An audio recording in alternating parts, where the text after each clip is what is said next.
All right, welcome folks. If you're watching this live, glad to have you here. If you're watching the recording or the YouTube video later, welcome. This is Civ4 AI Survivor, Season 4, Game 4. We're almost halfway through Season 4 now. If you want to look at the map real quick before we get started, this is our setup. We have 7 AI leaders here. This is a game that we're kind of calling informally the Wars of Religion game because it is full of religious heavy AIs. 5 of the 7 leaders start with mysticism in this game. Quick introduction on our leaders. We have Justinian as our Pool 1 protected leader. He is the heavy favorite in this game. We also have Suryavarman as our other protected leader. He is our Pool 2 leader, so these are the ones who have had the most success in past years of this competition.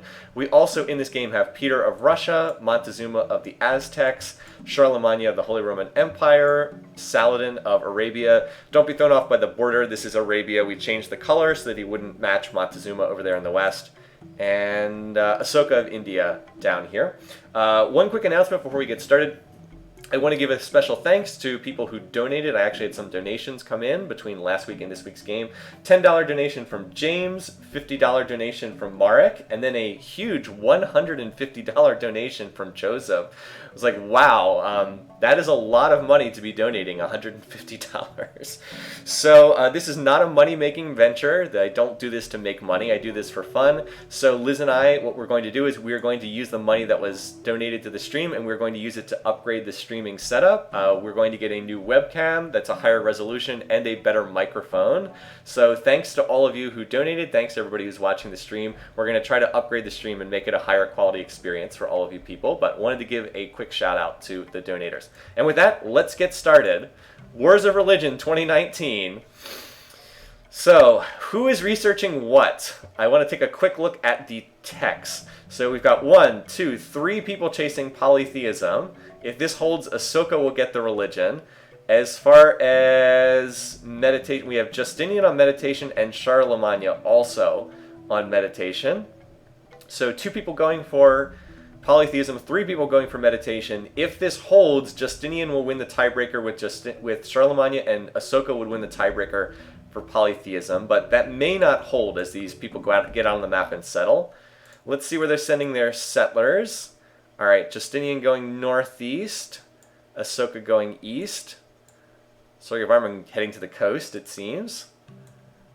And we've got our first city planted. All right, so we've got a northwest plant from Saladin. A lot of desert, but it does have, very fitting to found in the desert, but it does have 2 food bonuses, so that's pretty solid. Monty, a very close plant, only 3 tiles away, but he went for the floodplains and the stone. We'll see if he gets Wonder Happy as a result of that. Ahsoka settles towards Justinian. Picked a nice spot for himself, wet corn here. So he is taking some land away from Justinian, and it looks like Charlie might be doing that too up here. So he also has settled towards Justinian. So keep in mind, our big favorite, 2 of his 3 neighbors have settled towards him. Charlemagne, this is a pretty weak spot. A long term it'll be good, but for the moment it's all jungle. I guess that he will get ivory, and that's pretty much all he'll get. But even the ivory's in jungle. You can connect the ivory without cutting down jungle, but kind of a weak city for early on. And Justinian's gone for a kind of a floodplain city. I love the center tile here with the double. He gets the double hammer plant on the Plains Hill, and then he gets bonus commerce because he's on the wines resource. Gets 1 extra commerce, but kind of a weak city. He does secure horses. So in answer to the question of will he have horses and iron for his cataphracts, the answer to that is yes. Yes, he will. Yes, he will have cataphracts. And then finally, Suryavarman has picked a city that claims basically 0 territory whatsoever. So I don't quite understand this decision whatsoever. Okay, and I wanted to check in on the religions after we had the cities go down. So yes, as the chat has correctly pointed out, Montezuma has pulled ahead in the race for polytheism. He is 1 turn ahead right now. I suspect that's because he's working. What's the difference in their research? Ahsoka 10, Montezuma 12. Okay, so apparently, yeah, that's enough to make the difference, and he pulls 1 tile ahead because. 1 turn ahead, because he's working tiles that have bonus commerce on them. All right, so Charlie and Justinian both 1 turn away on meditation. So it looks like Justinian is going to win the religion by virtue of tiebreaker. Yes, it is good to be a protected seed, and so he will be the one who gets the religion and beats out on poor Charlie. Although actually no, look, Charlemagne, he didn't just lose the tiebreaker. He was behind anyway. Also, note that Ahsoka is now pulled ahead of Monty for some reason. So now Ahsoka is ahead. So they flipped back again. Oh, he popped good from a goody hut, so that's why he's running 100% science. Oh, that is the explanation. So yes, we do have goody huts on. Yeah, that must be the explanation. He must have a goody hut. All right, so let's see who actually gets this other religion. All right, so it is in fact Ahsoka who gets his own religion, which probably not the best thing for him long term. I can actually get both of the holy cities in one screenshot here. All right, so Justinian and Ahsoka do not have the same religion. So yeah, Monty is tech leader. So Monty's one away. All right, Justinian is going for agriculture, so that's a smart call on his part. So he got his religion, and now he's on a logical tech. So now who's going to race for? Now who's going to race for the next religion? Is Ahsoka going to get another religion too? Where's Justinian? We are upset that you have fallen under the sway of a heathen religion. Yeah. So Just in case you're wondering why so many people pick this guy for first to die, worst enemy of Justinian, worst enemy of Montezuma, worst enemy of Peter. This guy has a massive target on his back already. Oh yeah, and we never looked at Peter's second city. Good call. Sorry, he's the only one we missed. Peter's decided to ignore this resource cluster of ivory and marble and gold, and instead he settled in the tundra with a plain sheep and an aluminum tile that he can't see yet. So okay, great choice. That's a terrible city for Peter. There is a pretty open amount of territory here because like Peter went south, Ahsoka went south, and Suryavarman went nutso with his first city. So let's see who's first to get out the next settler. I'm just gonna go past a couple turns because not much happens on these turns until somebody gets a settler out. Looks like Charlemagne and Justinian are the leaders in the clubhouse right now on who's got a settler. I guess we'll check in on see who has improved their. I shouldn't stay on the zoomed out view because then we can't see research, and it's important to see who's researching what. Let's see who is actually improving their capital, shall we?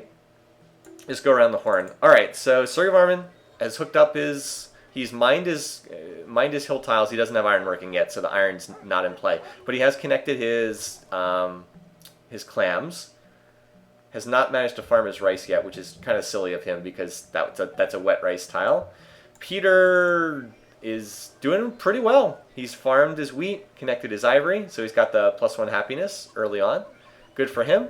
Off to a good start here. Monty has connected 0 resources, so Monty's failing pretty hard. Yep. Making great use of this capital here. No resources connected yet for Charlemagne. His starting techs are awful. It's mysticism hunting. Not great techs for this start. But he has not mined his gold. He has not connected these. Oh boy. Okay, well, yeah, he's not a good AI. And Ahsoka has not done anything at his start. No resources connected. Nothing yet here from Justinian either, although at least he's getting the imperialistic bonus on the Plains Hill tile. He did finish agriculture, so he should be connecting that. And a pretty serious fail from Saladin as well. He also has terrible starting techs. A lot of civs with bad starting techs in this game. Because so many of them have mysticism, that means they don't have the techs that actually give you like resource connection. So there is that. All right, so the early religions are down. No one's going for monotheism yet.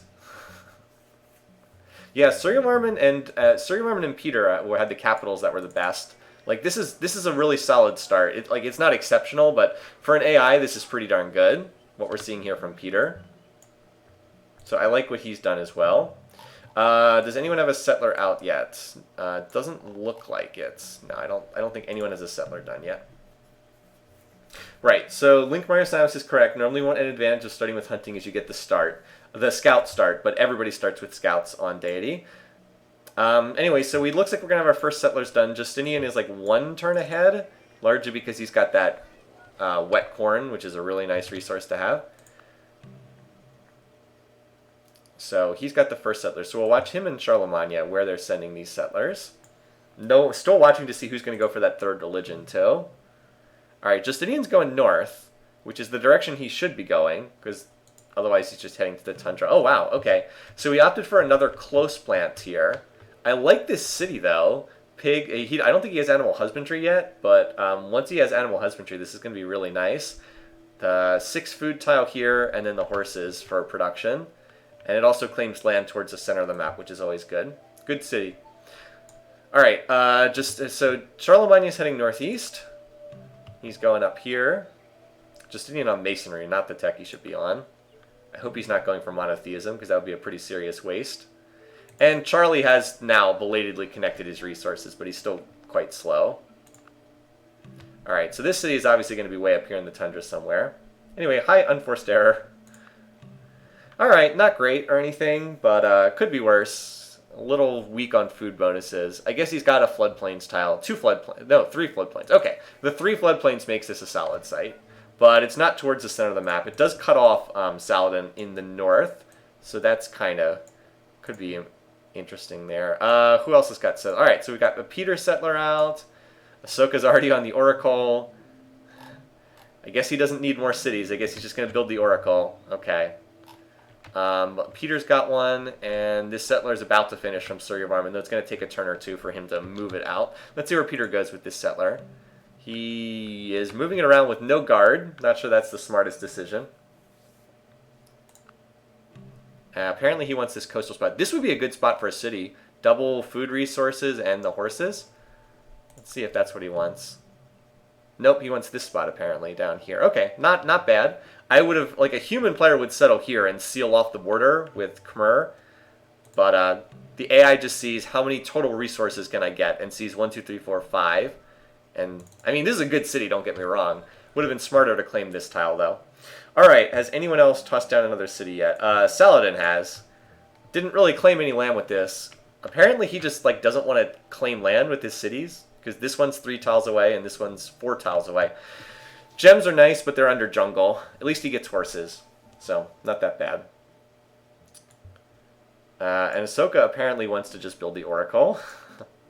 All right, Suri just tossed down his 3rd city. Again, not claiming any land. He's creative, so he doesn't really need to buddy up with his capital like this. I don't quite understand why he's cramming the cities in. Again, there's a lot of space here, not really being grabbed by anyone yet. So we'll see who ends up getting that. Justinian, oh, Stonehenge. Okay, you know, Stonehenge would be great for him because he's not creative. He could really use this. It doesn't have stone, but it is fairly cheap. Yeah, horse is slightly less effective, but he does need them for horse archers. It's just the knight that's resourceless. We haven't checked on Monty yet. What's he doing? All right, he's got a settler. All right, so he's moving and settling in a logical direction, assuming his settler doesn't die to the barbarians at least. And Ahsoka on monotheism. All right, so he just completed the Oracle. What did he just slingshot? He also founded a city. What did he take with that? Monarchy. Good decision. That was the only thing he could have gotten that had any value whatsoever, because it's so early in the game. And this will get him a profit for his shrine. Did he switch off of monotheism? He was on it. I don't see him researching it right now. Maybe he... we'll see. We'll check back in a minute. And there Monty went ahead. All right, so Ahsoka chose not to continue. It's Montezuma who is apparently going for this. So Ahsoka decided not to go for it. Monty is now on it. So Monty might have his own religion here. Which is like one of those, okay, Monty with his own religion. That could be interesting. I mean, there's not really a lot of religions over here in the West. If he might be able to, he could potentially convert Surya Varman and Peter over to his religion. Now, granted, he doesn't even have the religion yet, so don't want to get too far ahead of ourselves, but diplomatically that could work out well for him. I think the East is going to end up Justinian's religion. Peter gets bronze working. Peter's also finished another settler. See if there's any other settlers walking around. Justinian apparently finished one a while ago. And this is a great region. If he like dumps it right here on that tile where he is right now, that would be a nice spot for a city. Yep. Because it grabs the corn, and then he probably can't get the gems because of culture out of Arabian capital, but at least it gives the possibility to get that later on. 1, 2. So yeah, because it's second ring here, third ring here. Will be tough to control, but there is a possibility. And if he gets Stonehenge, that's pretty nice. Is anyone else building Stonehenge, just out of curiosity? I see a couple other settlers. There's one in production here, here. Yep. Surgavarman's got it under production as well. Now, do either of them have stone? Surgavarman may have stone. He might be able to slip in and finish this first if he connects that stone. Does he have tech that connect? No, he doesn't have. Okay, he does have masonry. Okay, so there's a decent chance he might get this. He's gonna have now. Oh well, it's gonna take a while to build the road and then quarry it though, and he does need both. That might take like 8 turns to do. So yeah, this is probably gonna finish first. By the way, check out this city. Pretty nice. Got the marble, the horses. That's a lot of production for this early in the game. Also is the holy city as well. Looking pretty good here. What's my thoughts on the Byzantines being playable? I think it's perfectly fair. I know that the Byzantines were the continuation of the Roman Empire, but there's a distinct difference culturally between like the like 1st or 2nd century AD Roman Empire and like the 10th century Byzantine. Like there's a reason why historians give it a separate name. I think it's culturally distinct enough to be its own civ. Alright, so Confucianism, founded by Monty. I don't know what this means, but we do have 3 civs now. I think there's a decent chance we might see more civs, because a leader like Saladin, he's still going to want to get his religion, and Charlemagne is still going to want a religion too. Let's see if this Stonehenge finishes, as we expect. Charlie also just founded another city here, over in this corner. Good suggestion to reveal the map.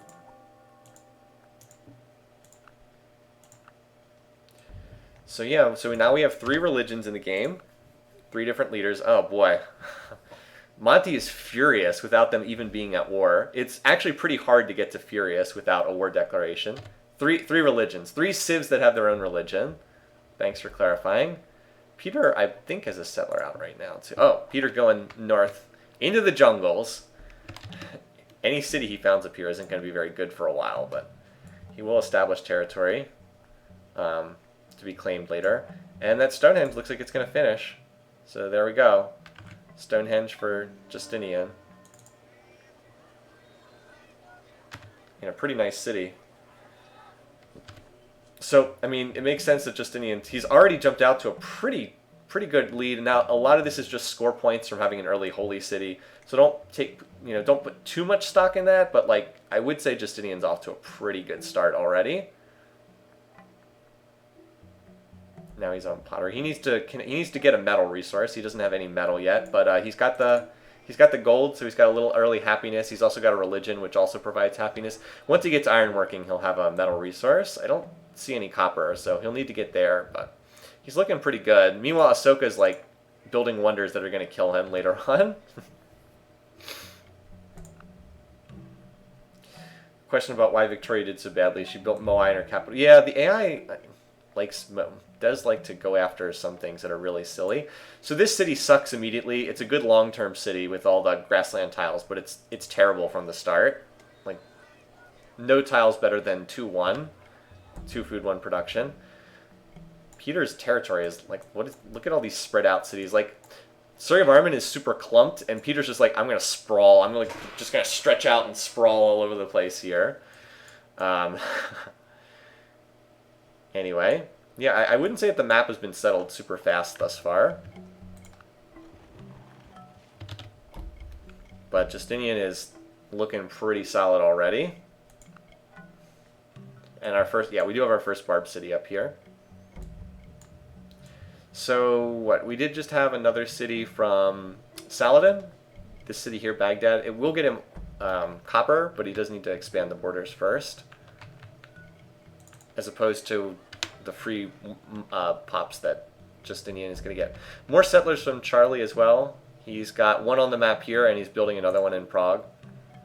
So we'll see where he ends up. Looks like I don't know where he's going with this. Over here, maybe? Going to give his territory a weird shape if that's where it ends up. I guess I'll watch this for the moment. Ironworking Peter, a lot of bronze working coming out too. It's like those initial techs are Yeah, well, bronze working pretty popular right now. Seems like everybody's working on it. So there's a settler in here. All right, so this could be noteworthy. So we've got a religious spread. Charlie has picked up Justinian's religion, not Ahsoka or Monty's. And he gets a big bonus for shared religion and a big minus for different religion. I guess it hasn't really kicked in yet because it's just in one city, but that's could be pretty big if he sticks with Justinian's religion. Diplomatically, I mean, it would be pretty significant. So Varman gets the Great Wall. I mean, okay, buddy, have fun with that. Don't think he really needed barbarian protection, given how sheltered he is over there. He is not doing a very good job. There's a reason why he's sitting in last place right now. I am not impressed with his start at all. The two Roman empires united, Holy Rome and Byzantium. Alright, so Ahsoka completes a wonder that someone else will get to enjoy after he's dead. It is going to generate a very quick shrine for him, which then, again, someone else will get to enjoy after he dies. And now we're 50 turns into the game. So let's take a quick look at where we stand. Alright, GMP, no surprise that Ahsoka and Justinian are tops. A lot of this is culture. Like, this is not necessarily a higher beaker rate. It does mean a lot of that's culture. With Justinian leading the field in production by a lot. Interesting. I wonder why. Maybe just has a lot of hill tiles. Food, it is India. I'm surprised India is so high here. India still only has 3 cities, but I guess they're large because he has a lot of happiness. Surya Varman is struggling, man. This is not where you want to be 50 turns into the game on food. And in terms of power, it's reasonably close. It looks like Peter connected at copper at an early date. Montezuma is actually last in power. That's bizarre. Culture. So Monty's on 4 cities. He just founded this one, Texcoco, a couple turns ago. He's able to use the capital's culture, which has already popped borders, to get a food bonus here. Struggling a little bit with barbarians, though. And I think that's about where we sit right now. Does Peter have settlers on the map? Let's just see. Alright, well, Peter's got an unescorted one down here. Is he going to lose this to the Barbs? No, he is not. Okay. He apparently settled. I don't know why he wants this spot. That's some really weird settling decisions from Peter. Does Monty have animal husbandry? Good question. He probably doesn't. No, he doesn't. Okay, so that explains why he hasn't connected this. Horses at the capital has never researched animal husbandry. So Monty has never connected either 2 of his 3 food bonuses because he never researched animal husbandry yet. Pretty sad from him. Russia has tundra flavor. Is that true in this game? I know they do in other Civ games. I don't know if that's true in this one, though. All right, looks like we got a couple settlers. Oh, Charlie's going like way into the middle of the map with this settler. Not a very good city right now. Does secure him 2 resources long term, and Ahsoka's getting boxed in now. Still just has the 3 cities. Getting squashed. Russian leaders always need tundra gulags. Do you see an early pyramids build there from Saladin? And there are, I mean, Ahsoka does have settlers in production, but he's already lost a lot of the good land around him, and like Justinian's got another settler right here. He's probably going to take more of the border region. There's not a lot of resources here. He should probably look to settle for this this silver if he can. Well, instead he's going to go over here. Monty did finish bronze working.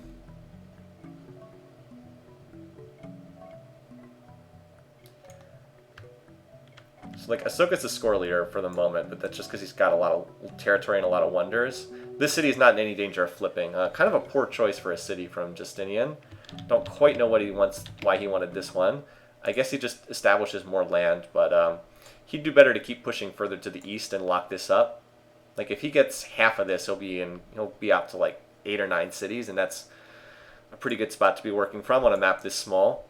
Charlemagne has expanded decently, and as far as Monty goes, there's still room to expand because Surya Varman's been such a disaster in this game so far. He did get this spot, the spot that Russia could have claimed earlier in the game. Justinian's doing well, trust me. He's off to a good start. The ironworking is really important for him because he doesn't have any copper. So that will finally get him metal, and he'll actually consider like going on the aggressive. One of the reasons why he's building so many chariots is because he doesn't have metal, so he can't build like spears or axes. The AI does not go to war if they don't have metal. I believe that that's actually programmed into the game, that they won't plot war if they don't have any metal whatsoever. Yeah, Charlie does look a little bit like a banana. I agree with that. So a lot of people on ironworking right now. Kind of a quiet time in the game. Peter pushed another city further north here. His territory is utterly bizarre right now. 1, 2, 3, 4, 5. He does have 6 cities. I guess he's claiming territory, and that's always a good thing, because the AI is not very good at attacking in this game. He's certainly doing better than Surya Varman, but his territory is really weird. I don't think he has mysticism yet, because he hasn't popped borders anywhere. Nope, no mysticism. That's why his cities have not expanded borders yet. AI makes some really weird tech choices, doesn't it? Really weird. How does he have so much... Oh, I was going to say, how does he have so much happiness? But he went early hereditary rule, and look, 1, 2, 3, 4, 5, 6 units, plus the great profit that he just generated. It's going to build the shrine next turn. So that's why Ahsoka's score is so high. He has huge population because he's in hereditary rule. The Oracle has worked out for him thus far. Definitely say it's been a good decision. That said, he's still only on 3 cities, so and his diplomatic situation is absolutely awful. So this is not going to go well for him long term. So he's going to get rolled over by somebody. It's just a matter of time. Justinian, though, is doing what he should do. Grabbed another spot here. Nicomedia over on the coast. Not a great city, but okay. A lot of peak tiles. At least it's coastal. 1 food bonus, albeit a weak one in the form of the Plains Cow. And Saladin also reached out to the eastern coast. So it looks like they're dividing that up relatively evenly. I am curious to see if Saladin picks up Justinian's religion, in which case they will likely be really good friends because they actually have identical peace weight. Both of them are peace weight 4. Or if he gets a different religion. If he gets a different religion, then they will probably not like each other at all. I see more pyramids and builds. Boy, these pyramids would be nice if someone else could get them. No stone here. Who else is on pyramids? I think that Saladin's been working on it for a long time. Yeah, not building it very fast here. This is a pretty big waste of production for Saladin. Anyone else tied up on pyramids at the moment? Doesn't look like it. Ahsoka does have iron. Oh, apparently Charlie crammed in another city on the border here. Actually has a chance of revolting right now. Not the best spot for this. I wouldn't be surprised if he plotted war, though, because Charlemagne does have metals connected, and it's a decent chance he's going to try to go after India, which, again, still only has 3 cities, and is, like, been completely squeezed. All right, so Justinian did plant another city. This is a pretty terrible city, but it does claim the silver, and that probably makes it worth grabbing, just to get another metal research. Or another metal connected. Looks like Saladin's going to get this spot, so there's probably room for, like, another city here. And then Justinian's kind of out of space after that. But yeah, there's probably room for one here. Alright, so Suri has picked up Justinian's religion. Okay, bizarrely. I don't know how that happened. I guess it spread over the waterways somehow. Kind of weird, though. Did not expect that religion. You would think that Monty would have gotten it. Oh, and Ahsoka... Okay, yeah, and Ahsoka has settled on Peter's side of the mountains. Okay. This city looks like a sitting duck. I guess that there is a connection that runs through here, but certainly feels exposed. Surya Varman and Monty will now go to war. I guess Surya Varman has been planning. He just got 2 recent cities here. Like in the area with the barbarians. As poorly as Surya Varman has played the opening, I think he still has a shot. If he takes this Barb city, he'll be able to get up to enough cities to at least be respectable. Whereas for a while it looked like he might just get stuck on like 4 cities. But with these 2, and if he can get the Barb City, he probably has enough territory to be competitive in this game. Monty, who we have not been checking in on recently, is still at 4 cities. I don't know what he's doing. Has not been expanding. There was a big empty region of the map, and he just didn't expand into it. Also has more space up here that he is not taking advantage of. So if we want total city count right now, let's just see what we got. All right, Saladin, 1, 2, 3, 4, 5, 6 for Saladin. 1, 2, 3, 4, 5, 6, 7. 7 for Justinian. 4 for... No, 5, excuse me. 5 for Ahsoka. 1, 2, 3, 4, 5, 6 for Peter. 1, 2, 3, 4, 5, 6 for Surya Varman, 4 for Montezuma, 1, 2, 3, 4, 5, 6, 7 for Charlie. Charlie actually is the most right now. Monty building pyramids, yeah. Not a great use of his time. And I think one of the more significant things that happened right now is Justinian finished his, he finished ironworking, so now we can see the iron, and he will connect it, and he will now be able to, once that's finished, he'll be able to build metal units, and then that'll put him in a position where he can look to fight other people. We also did have this city founded by Ahsoka. He could technically lose it to the Barbs, because there's a Barb Archer here and only a warrior defending, but I think that city's fine. Would have taken an unlucky dice roll. Still, 0.9 health on the only unit in there. Not great. Peter still has not researched mysticism, I think, because he still has not expanded borders anywhere. Even at this city, which is like a total WTF. What is this city down here? His borders just look so bizarre because he has not expanded them anywhere. Also, we had more Barb cities popping up. Look, this is just barbarian corner of the map, apparently, up here. Monty wants police state, his favorite civic. He might. I don't think he's going to get the pyramids, though. I think some of the other leaders are ahead of him. Who's leading in the pyramids race? Because apparently everybody wants pyramids in this game. Ahsoka. Yeah, Ahsoka's almost certainly going to finish that first. And in terms of relations, yeah, there's a lot of unhappy faces on here. One friendly. Justinian's friendly with Charlie. He's also pleased with Surya Varman and Saladin. He won't declare war at pleased. So we probably will see the first war breaking out relatively soon, because we're at the point where most of the map is filled up. I like the position of Justinian so far. I like Peter's long-term position, just because Peter has a lot of cities. Even though Peter's economy is garbage right now because he's overexpanded, I still like his setup long-term. Anyone else? I think Surya Varman is actually doing okay. I know that might seem silly, but I think he's actually alright.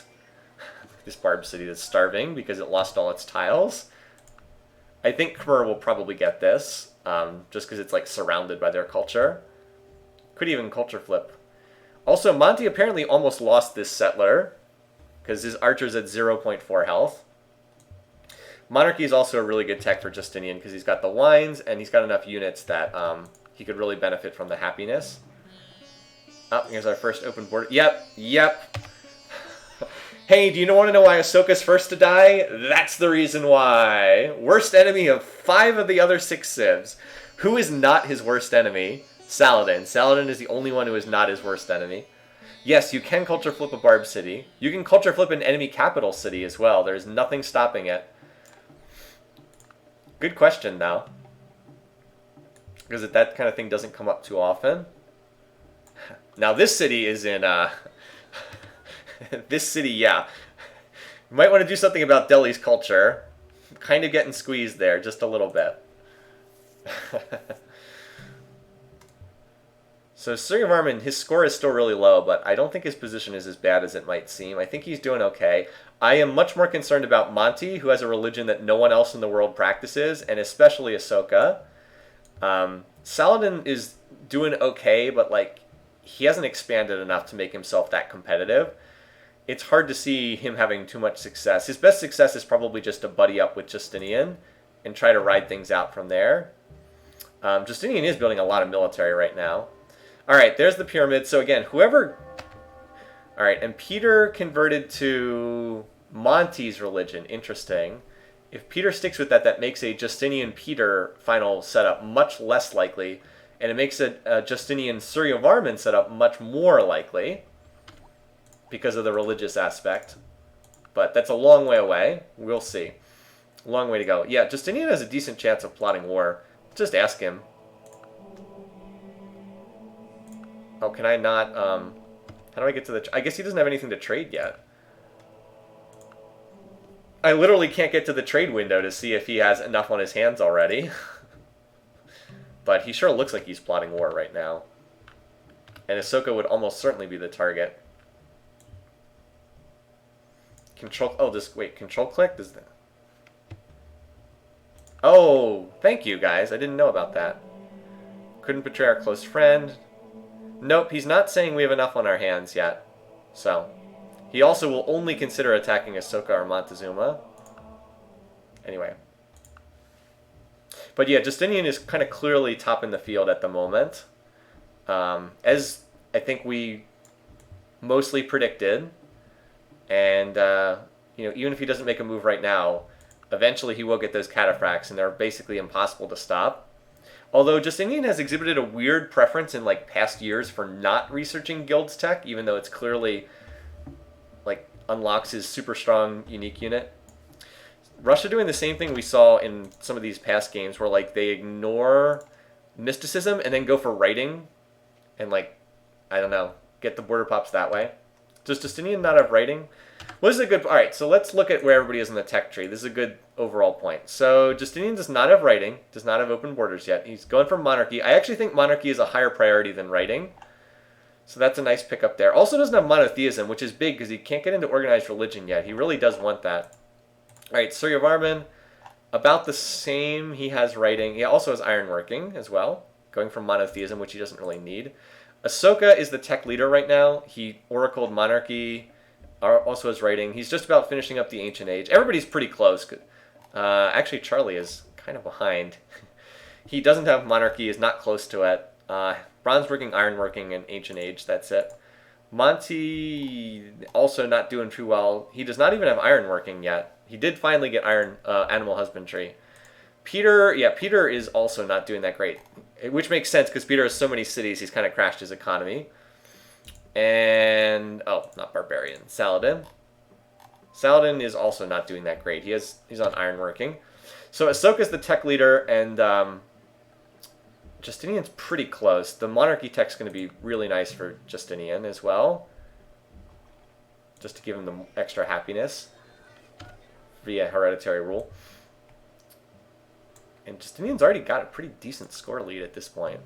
For this early in the game, that's a pretty sizable lead.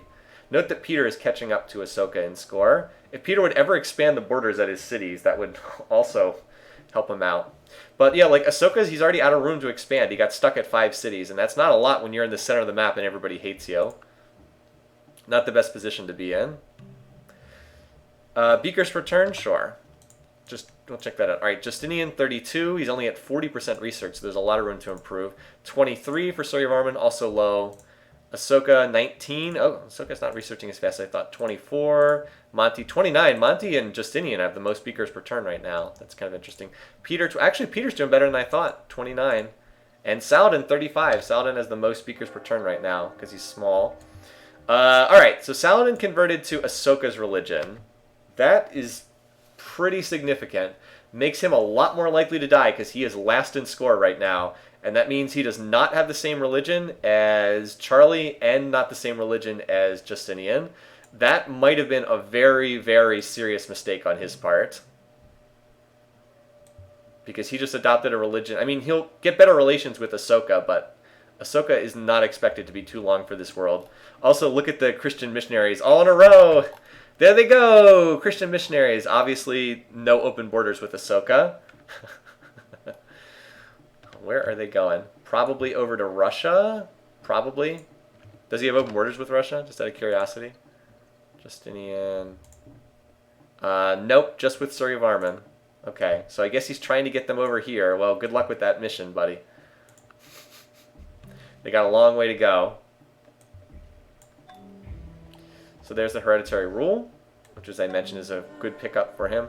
Ahsoka got another great prophet. He might use this to try and pick up Christianity via light bulb. That's not that uncommon. Alright, so that's exactly what he just did. He just used the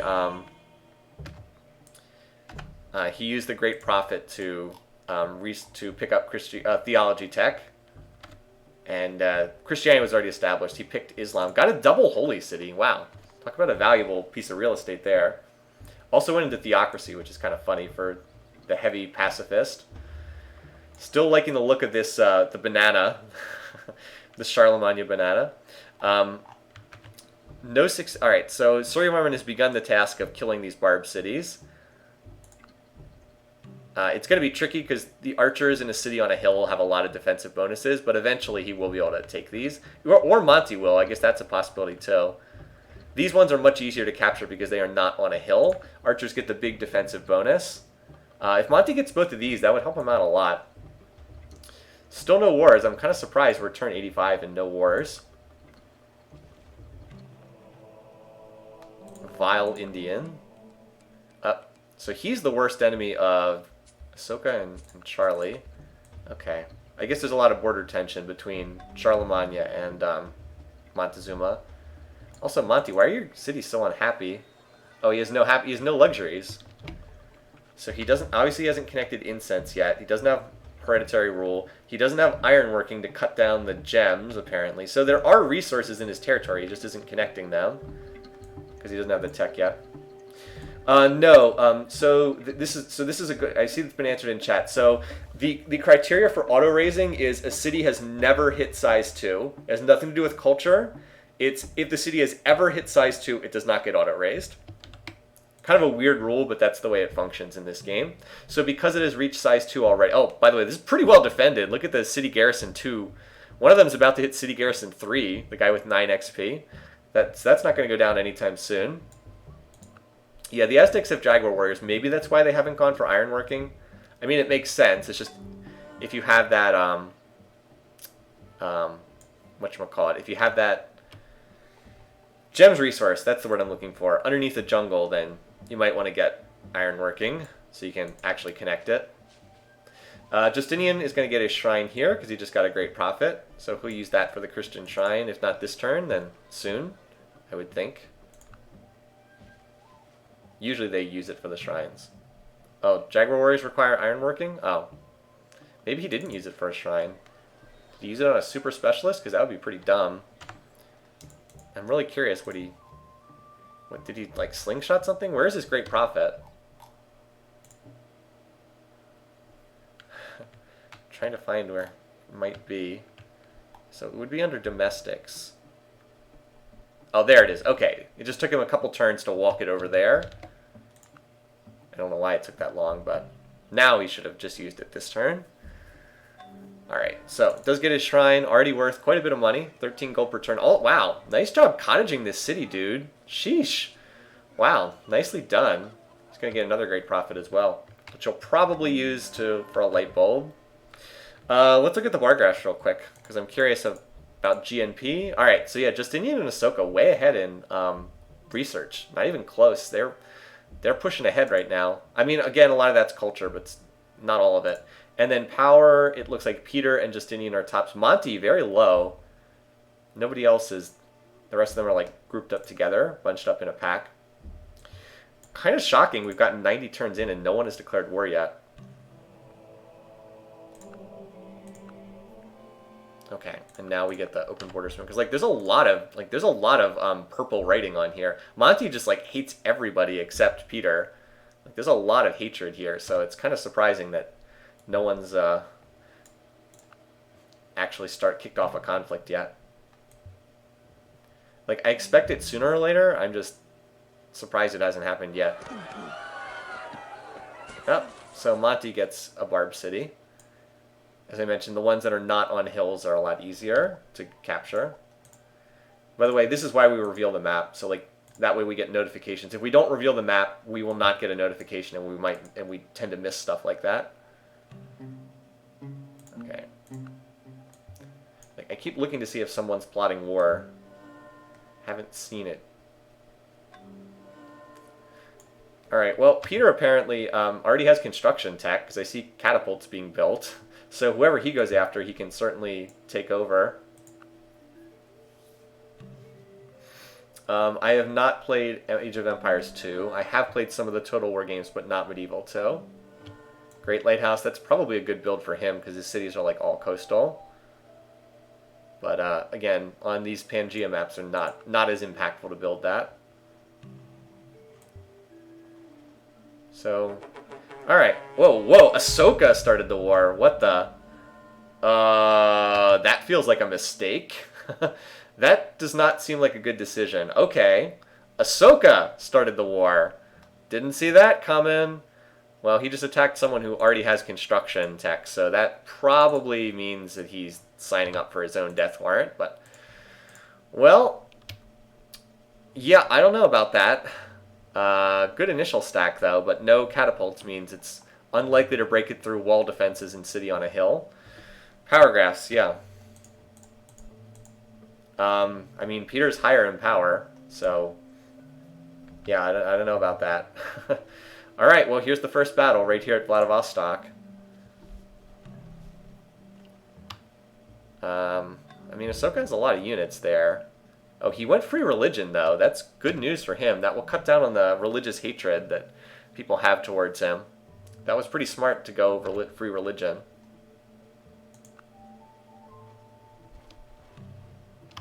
Alright, so he attacked and it didn't work. Also, Saladin is now converted to Christianity, so that is significant. He picked up Justinian's religion. Surya Varman's got a little stack here. Where's this going? Is he about to declare war? He either declared war, or he's just moving through. Alright, well, it looks like the feeding frenzy may have begun. That's 2 wars against Ahsoka. Wouldn't be surprised if Monty joined in too. Or, no, not that. I want relations. Dogpile, yeah, everyone's like, and so it begins. Yeah, pretty much. So this is how people feel. So this, if you read it from top to bottom, that's how the leader feels about other people. So like this is how Ahsoka feels towards Surya Varman.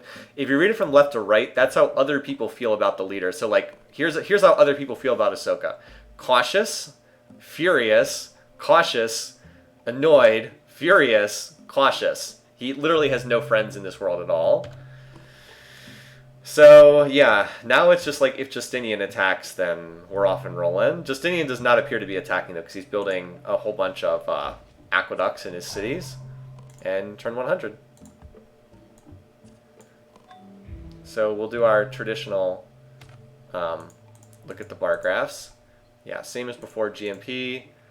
Peter and Justinian seem to be the leaders in production. Food, Justinian, Peter. Monty's shot up recently. Power, those two are still the leader. Monty's been really coming on after being last. Ahsoka, and then culture. Alright, and after 100 turns, let's go to the classical music, shall we? No, wait, other civs know that. Is there a classical era that, something that everybody is likely already to know? Bronze work. I don't want to do bronze working. I think the music already changed anyway. I think it already changed anyway, because even if you assign yourself the tech and take it away, ironworking would be the one to go. Well, but I like to put the actual research on ironworking, so I'll leave that off. You guys are right, that would be the tech to choose, though. Alright, so here's the Khmer stack. He's not very strong. Oh, never mind. He's like running around. Alright, so he does have a lot of units. They're just kind of running around in Russian territory. So that initial attack did not succeed, as you might expect, as Sydney barks in the background. Yeah, whoever gets Ahsoka cities is going to get some nice stuff, because he built a lot of wonders. He's still building more. Ahsoka's force just got shredded. Meanwhile, Aztec's quietly picking up more territory up here. Monty had a horrible start, but he's gotten a decent amount of territory. Surya Varman did pick up this city. I don't know if it flipped or if he captured it, but he did manage to get that one. So this is probably the first target here, Pataliputra. Good question about who gets this between them, because there's decent forces on both sides. Surya Varman's going to take his first shot.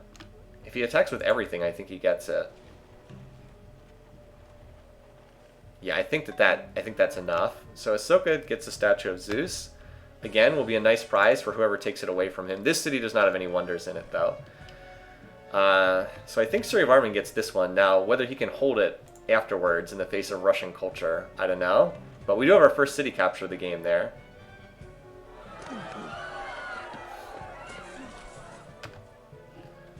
Alright, so Ahsoka well on his way to dying, as most of the contest correctly anticipated. But he's going to give away some big prizes when he does. So Statue of Zeus is in Vijayanagara. Capital has Pyramids, Oracle, Hagia Sophia, Temple of Artemis, and Shwedagon Paya. This city has the whole, and this city is the Buddhist holy city. Who would Monty most declare war on? Good question. He's annoyed with Justinian. and Ahsoka, and Charlemagne, and Saladin. He hates pretty much everybody except Peter. And he would still declare war on Peter as well, because he will plot it, please. Also, Justinian. Oh, never mind. I thought he was plotting with a stack there, but no, apparently not. Maybe, maybe not. I don't know. Does not appear to be plotting war right now, based on his current empire. Come on, Justinian. You should jump into this war. This is your chance to get some territory very easily.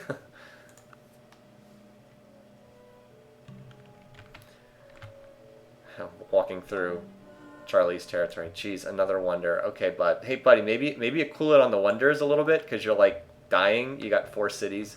Might want to put up more of a fight there. Anyway, welcome. I see there's more people. Hi. Welcome here if you're just joining the stream.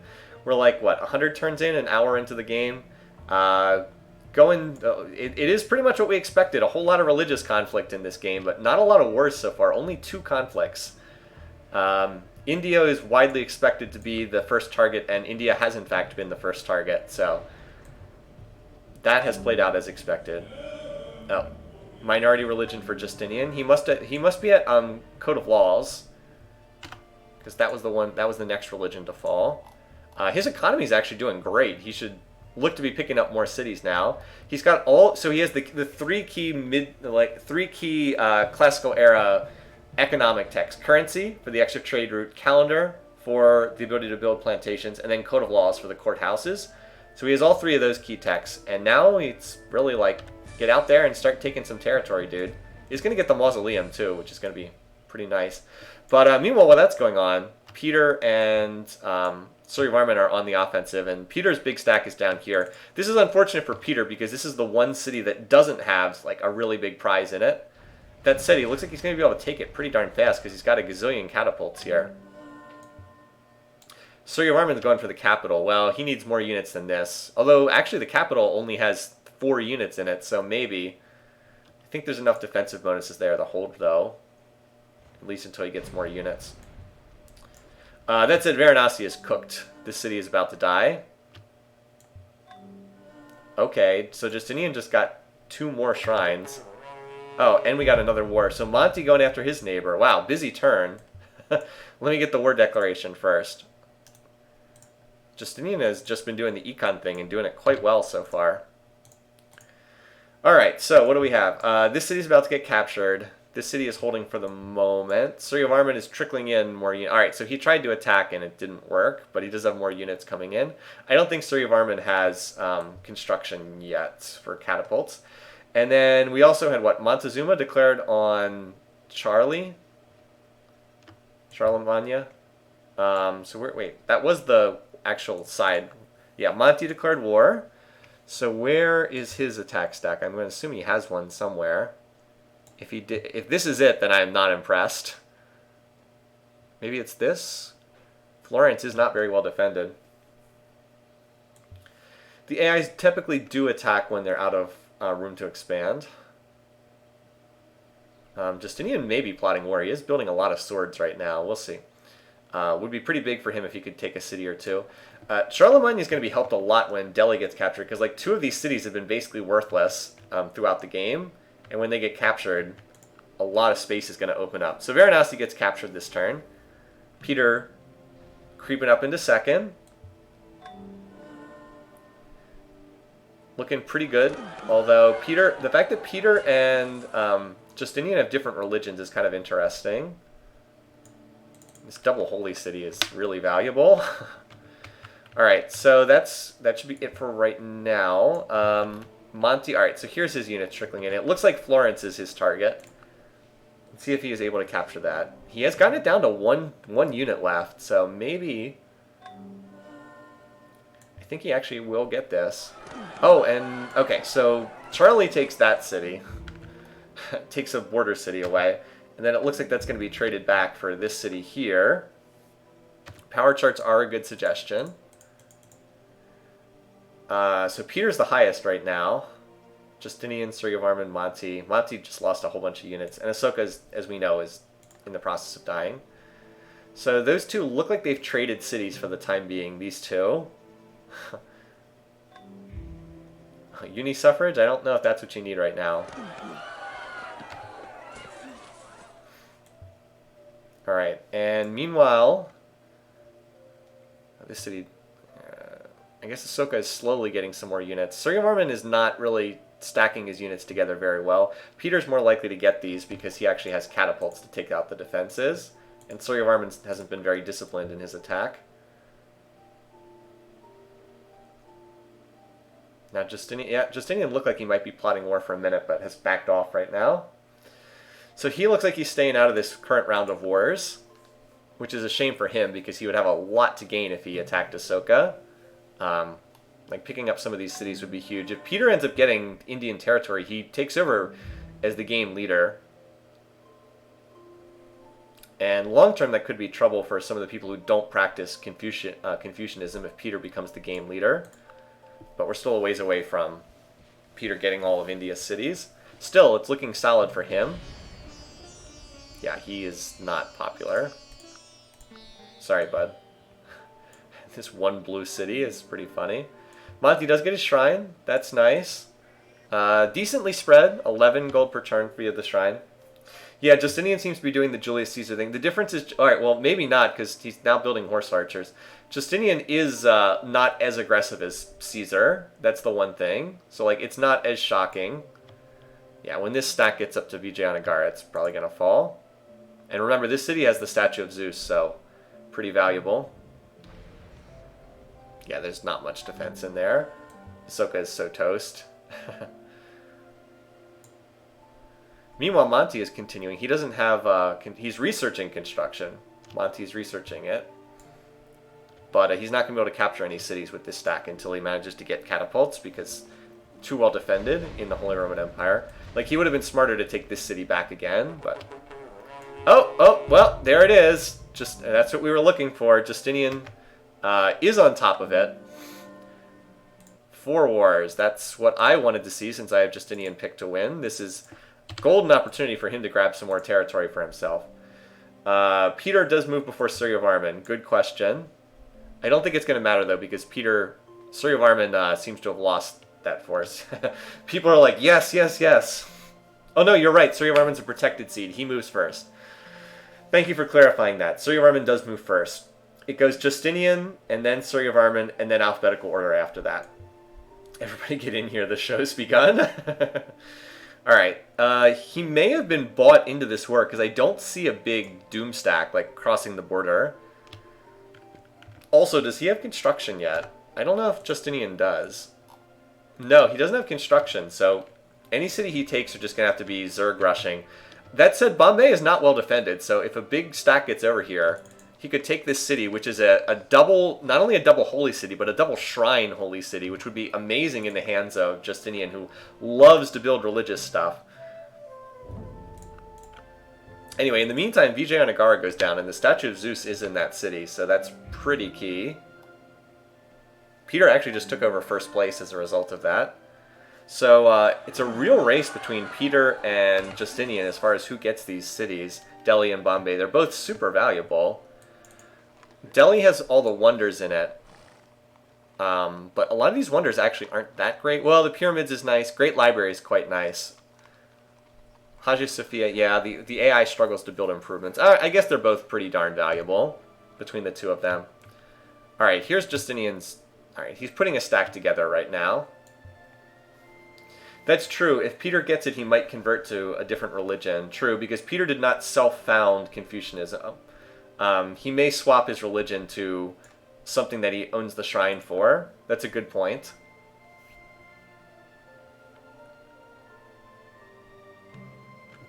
Here comes the next Suryavarman stack. Still no catapults in it, though. The Montezuma versus Charlemagne war seems to not really be going anywhere. They each traded that border city, and that's been it thus far. Monty needs to finish construction and get catapults before he's able to do much of anything. Meanwhile, Saladin's just like sitting out the war and kind of sitting out this game, too.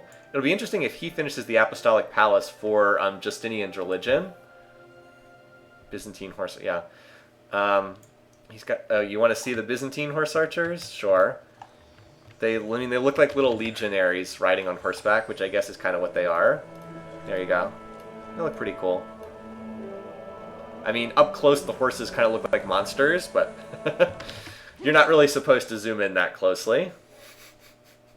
One nice thing about Civ4 is the units are distinctive enough that they're pretty clear visibly, unlike in Civ 5 and Civ 6, where you kind of need to use the icons to see them. All right. This stack will definitely take Bombay. I know it's got 60% defenses, but it is not on a hill, and that's an awful lot of units. That should be enough to capture it. At least, well, maybe if he doesn't attack across the river. Well, never mind. There's even more coming in behind it. I was going to say, oh, well, we just saw feudalism pop up, but there is only one longbow, so one longbow will not be enough to stop that stack. It's an awful lot of units. Suryavarman is still in this war, but has not been too effective thus far. Yeah, there's 3 longbows in the capital, but there's only 1 longbow in this city, so I feel like cultural defenses or no, this is not going to hold out against that many units. At least not if Justinian sends them all in at once. Meanwhile, Peter's got a huge stack. Peter looks like, so it looks like Peter gets Delhi and Justinian gets Bombay. Seems like the most likely end result of this. Also, a lot of fighting up here, but no cities captured. Monty seems to have been kicked out of Holy Roman territory for the time being. Monty did just finish construction, though, so he has catapults on the way. See? Being constructed. But the real action right now is in India.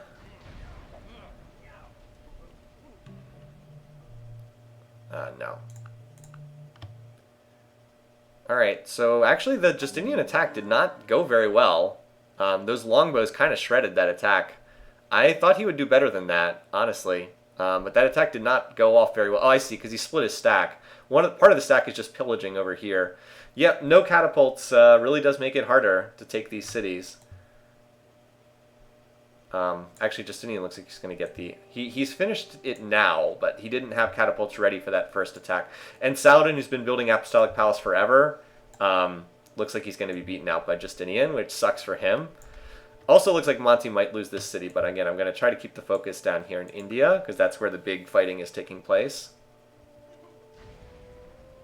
Also, it would be pretty funny if Suryavarman vultured this city out from underneath of Peter, but I think Peter's going to get it. Well, no, actually, Suryavarman moves first. So, Justinian does get the Apostolic Palace. So, let's add that to the Observer Civ.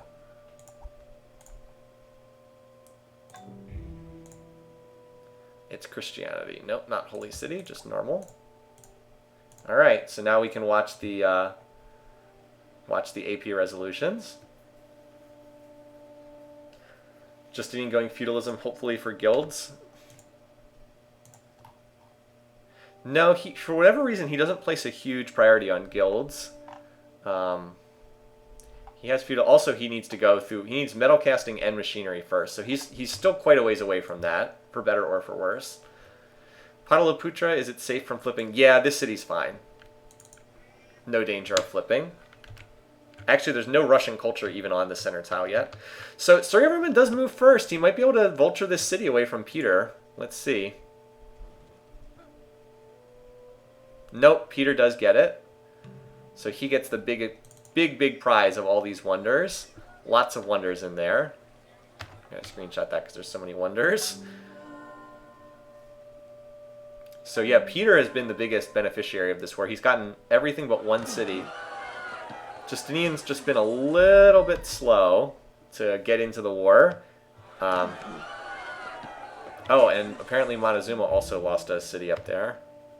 I actually thought that was the first one. So Florence was retaken by Charlemagne. So currently Monty is down one city in this war. Alright, so all eyes are now on who's going to get Bombay here. No, not Pachacudi. Not Pachacudi. Yeah, this is someone who was marked for destruction before the game even started. Monty not that popular either. I guess because he's got his own religion. Alright, so to no one's surprise, Justinian wins the vote. Saladin actually had a decent number of votes too. But Charlemagne voted for Justinian as well. So apparently was pretty happy to join with him there. At this point, it's anybody's guess who gets this last city. It's just going to be a coin flip, really. Although Justinian still does not have chariots, or catapults. Not over here. He has the tech, but he doesn't have them ready.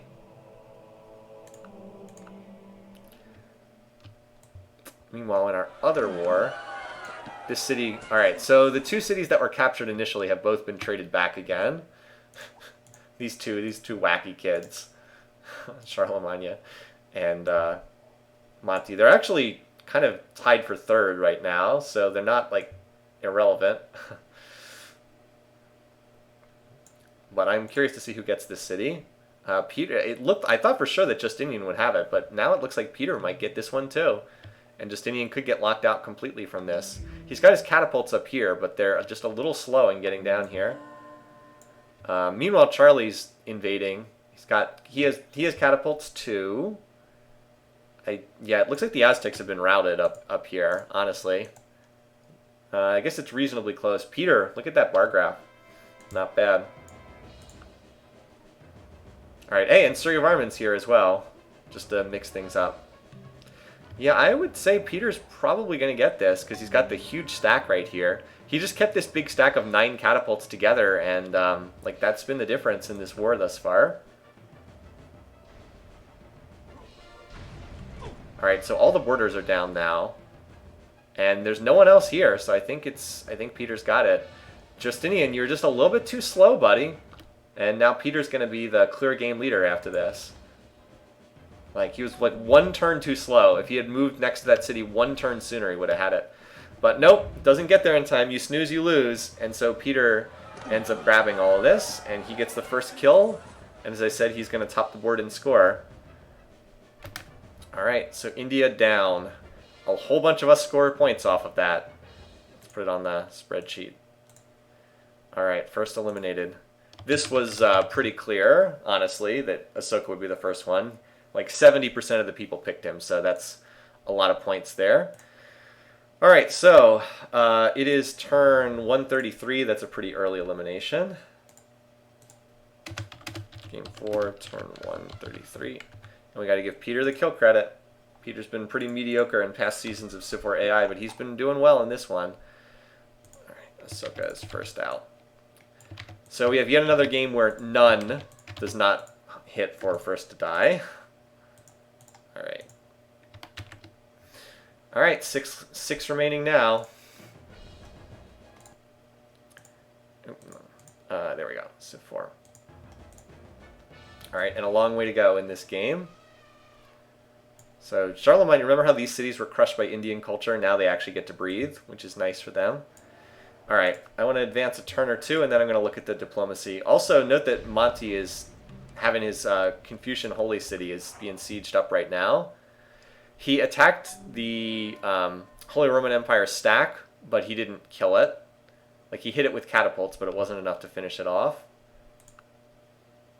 Let's see if the... yep, and Holy Rome took it. So that now Holy Rome has taken the holy city of the Aztecs. Not too good for them. I wouldn't say this war's been working out very well for Montezuma. Oh, well, apparently they're going to stop there. I would have kept pressing Monty, but it looks like this city may have... Yeah, so this city was ceded. Now, granted, this city was captured, but it was fully ceded in the peace treaty. So note that there is no Aztec culture left on this city. It all disappeared because it was formally put in a peace treaty. Sure, we can look at the religions real quick. Good request. Alright, so what are our game's main religions? Okay, so Christianity has been heavily spread by Justinian. You can see the whole eastern part of the world is practicing it. Also, there's a barb city down here, which is accessible, but let's just...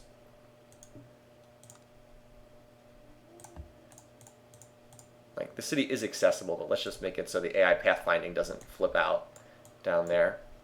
Okay, so that's Christianity. Islam has not been spread at all. It's just in one city. It's just in India's former cities, that's it. Buddhism is Ahsoka's religion. It's just like random spots all over the map. In former India and then just randomly elsewhere. And then Confucianism's the other religion, which is in Aztec territory, and that's basically it. And that's all we've got for right now. Judaism, minority religion for Justinian, has not been spread. Christianity is the big religion in this game right now. Does Peter have Christianity? In any of his cities? Yes, he does. In Moscow and Novgorod. Yeah, everyone has Christianity in their cities, except Montezuma does not. Everyone else does. Good question. Yeah, Russia may switch religions. Christianity is definitely the game's dominant religion right now. 1, 2, 3, 4 different people are practicing it. Only Monty and Peter do not. So the shrine income should be considerable for Christianity. Yeah, 28 gold per turn off that shrine. Also has finished the spiral minaret that gives the apostolic. I'm sorry, not spiral minaret. Apostolic palace for the bonus production, which is key for Justinian because he's going to build temples everywhere. There's a non-zero chance he ends up with a cultural victory this game, just because he's going to end up with a lot of religious stuff if the game goes on long enough. All right, so let's look at diplomacy right now. So Justinian loves Suryavarman, loves Charlemagne, loves Saladin. The only ones he doesn't like are Monty and Peter. Other game leader, Peter. So he is cautious towards Justinian, cautious towards Charlemagne, friendly with Monty because they share the same religion.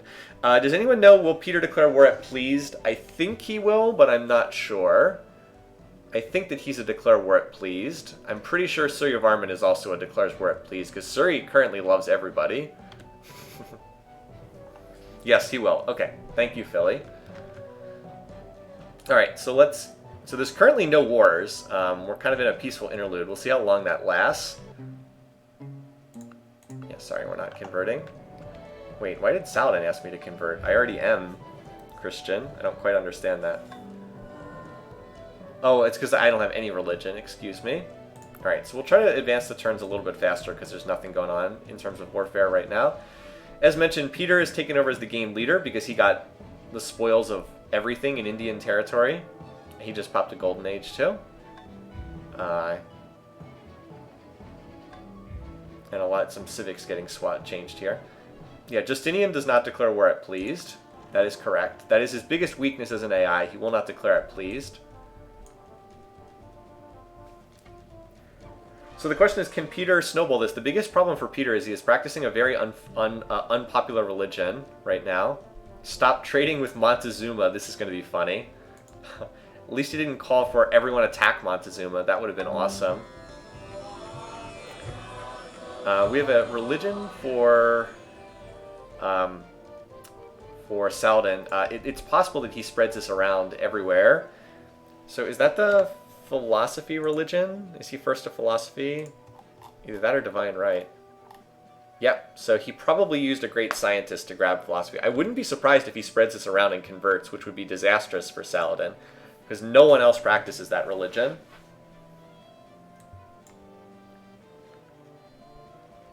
Here's the Wrath Houses coming out. A unique unit courthouse for... So succeeds. Alright, so apparently no one can sign open borders with Montezuma now.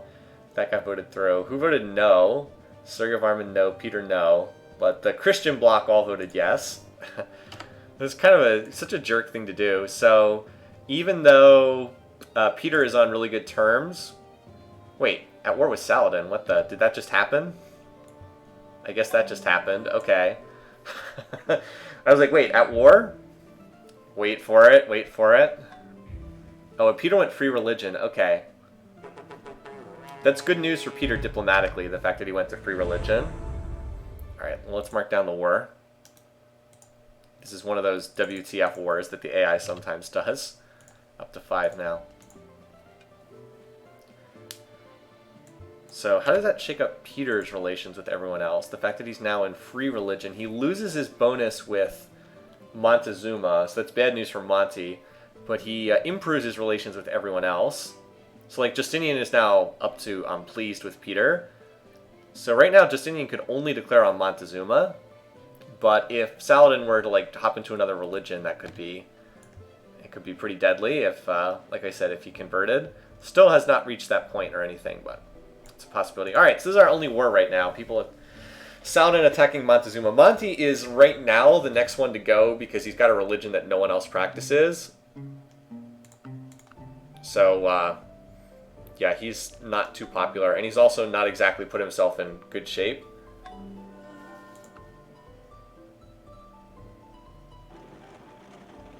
Alright, so we get to see this fight here. We should probably check the bar graph, shouldn't we? Justinian bureaucracy. Alright, Peter is far and away tops in power. Monty's last.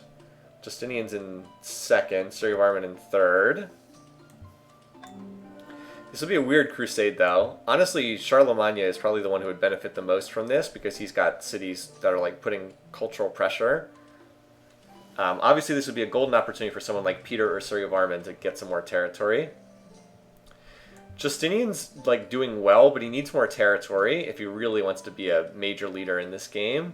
He got locked out of all of Indian territory, which is kind of shocking. I would have thought he would have gotten at least one city. Like if he could have gotten Bombay and Delhi, he would be in such better shape right now. Anyway, so Peter's building Notre Dame.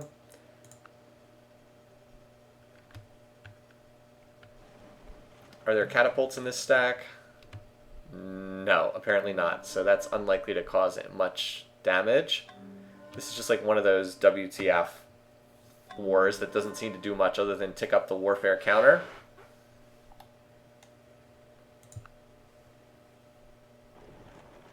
Also, this being so far away from Arabian territory definitely makes it difficult. Peter's, by the way, Peter's gotten pretty far ahead in score. Like, look at his score in comparison to Justinian. He's raced out to a pretty good lead at this point. And I think that that's reflected in his beaker output too.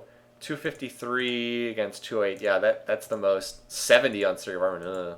139. 82. That's not good. 196. Yeah, looks like he is the beaker lead right now. Ahsoka was indeed the first to go. Not really a surprise there.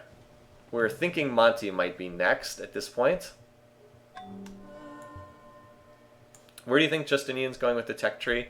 So he's on machinery. It's possible he's going for guilds. No, just on machinery. Not beelining guilds. He might do engineering next. The AI likes that tech a lot. Get ready for 2 Russian winners in a row. We'll see.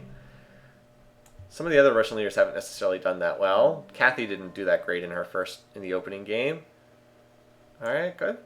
Sistine Chapel. Now that opens up the possibility of a cultural win for Justinian. I said that with his amount of religious stuff, it's a decent chance he could backdoor his way into a cultural win. It's unfortunate for him he didn't get Bombay because that would have opened up 2 more religions for him. I think he's also running theocracy, which stops him from spreading his religions. Yeah, theocracy is his favorite religion. This is the biggest reason why he struggles to win a cultural victory, because he locks himself in theocracy and then he can't spread his other religions. Oh, missed what Peter thinks of Justinian. I think they're pleased. Nope, cautious. Justinian's pleased towards Peter, so Justinian would not attack Peter, though. We might end up with a somewhat peaceful game here. Although there are a fair number of leaders who will declare it pleased, so I guess we still have that to work with. Monty's going to get attacked by somebody else at some point. He's the unpopular one in this world. So many Christian leaders. Alright, that's just a leader vote. That's not anything more significant. Yeah, this war does not seem to be going anywhere right now. So Justinian, as expected, did win that vote. Yeah, and I correctly predicted that Justinian would go for engineering next. That was my thought. I don't see Peter plotting a war right now. I don't see a war being plotted there. Yeah, it looks like mostly peaceful builds from the AIs right now, outside of the one war that's going on. He finally asked for open borders. Like, yes, I would like to purchase a burger from you. Let's turn 150. Okay. So we are seeing... Alright, this is a... Well, I was going to say semi-decent stack. Not that impressive, honestly. Texcoco has lost almost all of its defenders, though, so maybe there was an attack there that I was missing. Alright, let's do this. Reveal the map. Let's switch up the music, because we're 150 turns into the game. We can go medieval. And we'll just take a quick look at the bar graphs. Yeah, Peter, this was Peter's golden age. He is catching up to Justinian in terms of that. There's his golden age. He's pulled ahead in production, way ahead in full food. Oh my god, yeah, remember when Justinian was ahead? Now Peter is way ahead in food. Also ahead in power. Charlie got a decent power increase there. And in culture, somebody, wait, what's this? Somebody, oh, this is, never mind, I'm on espionage, not culture. Yeah, Justinian doing well in culture. I wonder, it's not out of the question that he could, as I said, backdoor his way into a cultural victory in this game. In the meantime, though, this city looks pretty vulnerable. It just has one longbow in it. along with a catapult.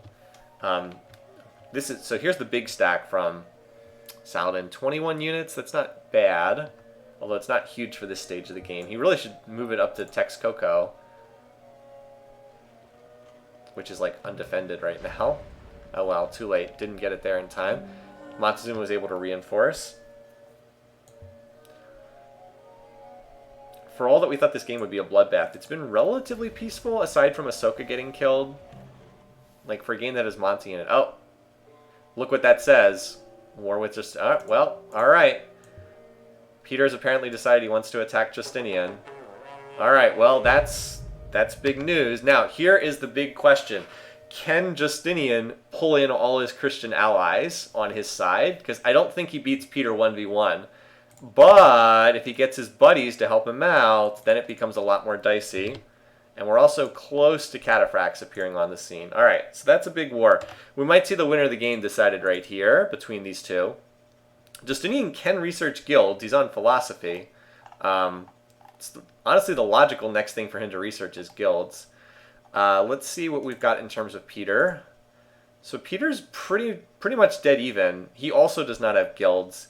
Going for paper right now, somewhat randomly. So I guess Peter's like 1 tech ahead. Yeah, this is where the Apostolic Palace could be really big. Now remember, this is Peter's Doom stack. He's got 63 units in it. That's a lot. So Peter is stronger in power. If this is just a 1v1, Peter wins it. I mean, you can see he's got the edge. But we do have cataphracts nearby on the scene. And then there's also the diplomatic possibilities of the fact that pretty much everyone else in the world is Christian. And there is the Apostolic Palace to consider too. So there's a lot going on here.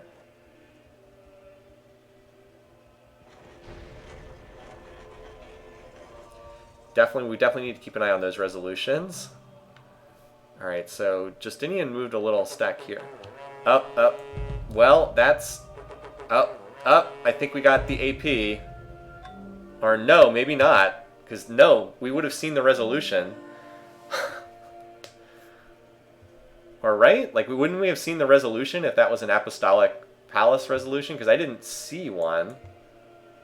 Anyway, well, in any case, I think Justinian pulled them in. But it would have had to be something, because Charlie wouldn't have started a war when he was already in a... Oh, no, he wasn't in a war. It's Saladin who's in a war. No, I think he just asked his allies to help him out. I don't think it's the AP. I think he literally just asked his allies to help him. And again, this is what religion can do for you. That's 2 wars, so we go up to 8 war declarations. The fact that Peter does not share the religion of anyone else does put him in danger when he makes a move against Big Daddy Christianity like that. So Peter, oh, yikes. So yeah, Peter's stronger than Justinian, but is he stronger than Justinian plus Suryavarman plus Charlie?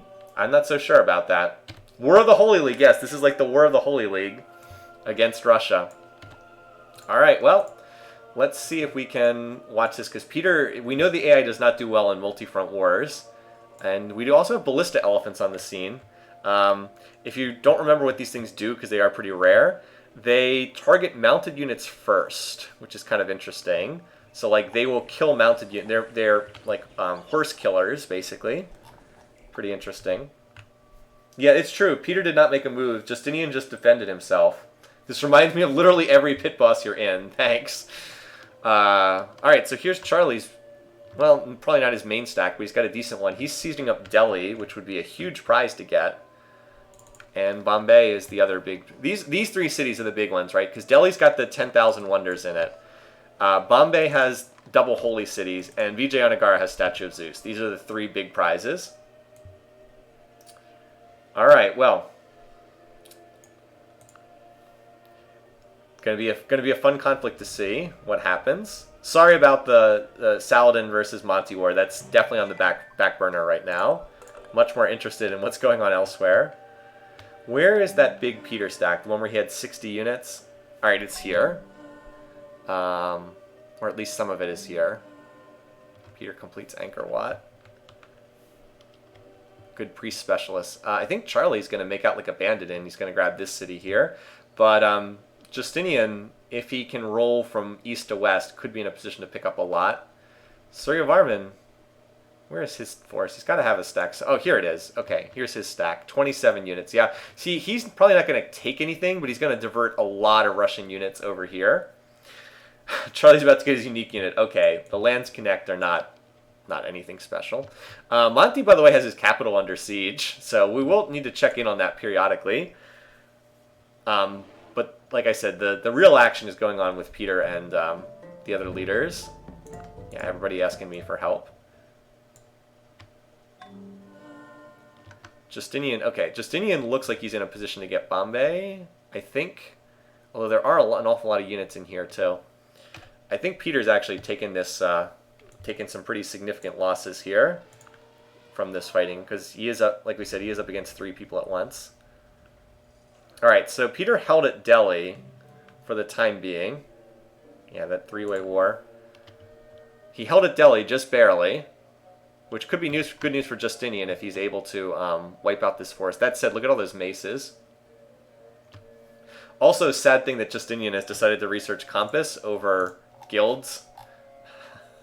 Better get those explorers. Don't get your brokenly overpowered cataphracts. Better get those explorers. Peter's on education, which makes more sense for him because he has the cheap universities. And here's Suryavarman putting this city under siege. Oh, it's got a castle, so 98% defenses. Yeah, oh boy, big losses for Peter so far. He's taking a pretty heavy beating right now. A lot of fighting right now. And meanwhile, this city is also slowly being sieged down. I don't know if there's enough to capture it. I don't know if it could be held if it was captured. Boy, this dude is... Monty is so lucky that Peter launched this, because otherwise he would have been donezo, considering how much everyone hates him. Stop the war against Charlemagne. Okay. That's a random war declaration. Random thing to vote on. I don't even know how that would work. I guess that would just get Charlie out of the war. This Suryavarman stack looks like it took a lot of damage. Peter finished another wonder. Sankor. I don't know where he finished Sankor. Oh, here comes another Suryavarman stack over here. Only 1 catapult, though. Oh, wait. Justinian attacked the war? Is that right? I thought it was Peter who started it. Maybe I'm wrong. So Delhi was taken. I want to see what happens with this AP resolution, too. Succeeds. Okay. Peter votes no. Everybody else voted yes. So does that end the entire war? Or no, that just got Charlie out of the war. Wow, he made out like a freaking bandit. He, oh no, never mind. He gave Delhi back. He captured Delhi and then gave it back for some reason. Okay, so apparently he gave it back in the peace treaty. Interesting. Alright, well, so now it's just a 2v1, which is much better for Peter. But yeah, Justinian is on guilds, and that should help him out a lot. He's almost captured this city, although he did lose a lot of units in the fighting for Bombay. That said, just due to the way the AI's pathfinding works, most of Peter's units are over here. Like, the new units he's building are fighting Suryavarman for the most. So Justinian asked his friends to join the attack and then cock-blocked Burger Man. I don't know. I guess he... It's weird that he asked for that. Yeah, look at this. Ooh, heavy losses. Justinian is now close to Peter in power, and I wonder if cataphracts will make the difference. Also, we should finally see an attack here, although I don't think this is enough to capture Tenochtitlan, or enough to hold it even if it does get captured. Although you never really know with the AI. Knocking off 7% per turn. Yeah, this city's not very well defended. It's mostly catapults. And oh, trebuchets, okay. Yeah, I think Justinian's going to get this one. I could be wrong. I think he gets that once he moves all his units up. Because Peter is still sending a lot of units against Suryavarman. Burger King served his purpose. Don't look now, Burger King's almost caught Justinian on score. It's relatively close between them. I think this group was healing instead of attacking. Yeah, there's a... So we do have a little attack force here on the part of Peter. 1 catapult. Not okay, this city does have a lot of longbow. Well, 125% defenses. And longbows means that's probably not going to get captured. Saladin must really want to die, founding two. He has really heavy religious flavors as far as his AI preferences, so he goes out of his way to research religions. All right, it looks like this attack has failed, and yeah, with 5 trebs, I think Bombay is going to get captured. Remember, it might look like there's a lot of units in here, and I guess there are, but like it's a lot of war elephants and a lot of catapults, neither of which get any kind of defensive bonus. That said, maybe. But with the trebuchets going first, they'll probably do enough collateral damage to make that happen. Suryavarman instead is sieging this city, although he's got exactly 1 catapult, so that's going to take forever. Peter, I'm wondering if... I was looking to see if Peter has an offensive force in Khmer territory, but I don't see it right now.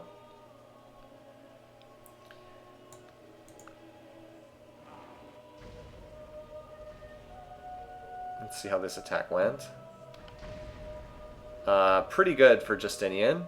Most of his units survived. And yeah, he killed most of the defending units. So that city will probably fall. Yep, there it goes. Alright, and hey, look what's on the screen now. the monster unit of the medieval age. The one unit that made Byzantium a universal ban in multiplayer back on the ladder. It is the Cataphracts. There's a very good case to be made that this is the strongest unique unit in the game. I'd say it's between them and the Praetorians and the Fast Worker, with the Fast Worker probably being the best in the game. Yep, there they are. Got the spiffy little red helmet on them. So there you go. Oh, we also have some random war elephants from Holy Rome. So Justinian has now captured this, and this is big for him because it unlocks not only the double holy city, but also access to more religions. Not going to do anything as long as he's in theocracy, but he will probably leave that later on in the game. Catapult close up? You want to see a catapult? It looks like a big catapult. Okay. It looks like a catapult. And yes, Peter's on liberalism. Absolutely. So he will get liberalism. It's just that his diplomatic situation is so bad that this is really not a good situation for him. His power is nosedived. Really, yeah. He's now below Justinian in power.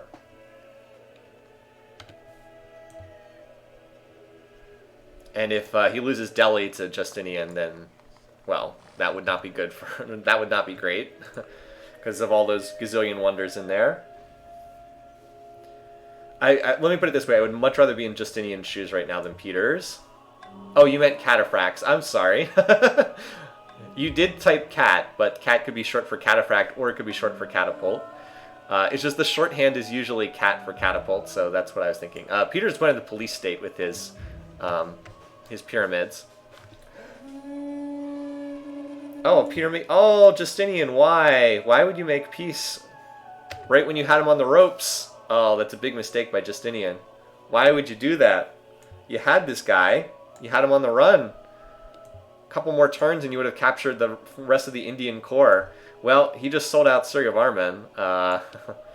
Definitely hurts Suryavarman. AIs, yep.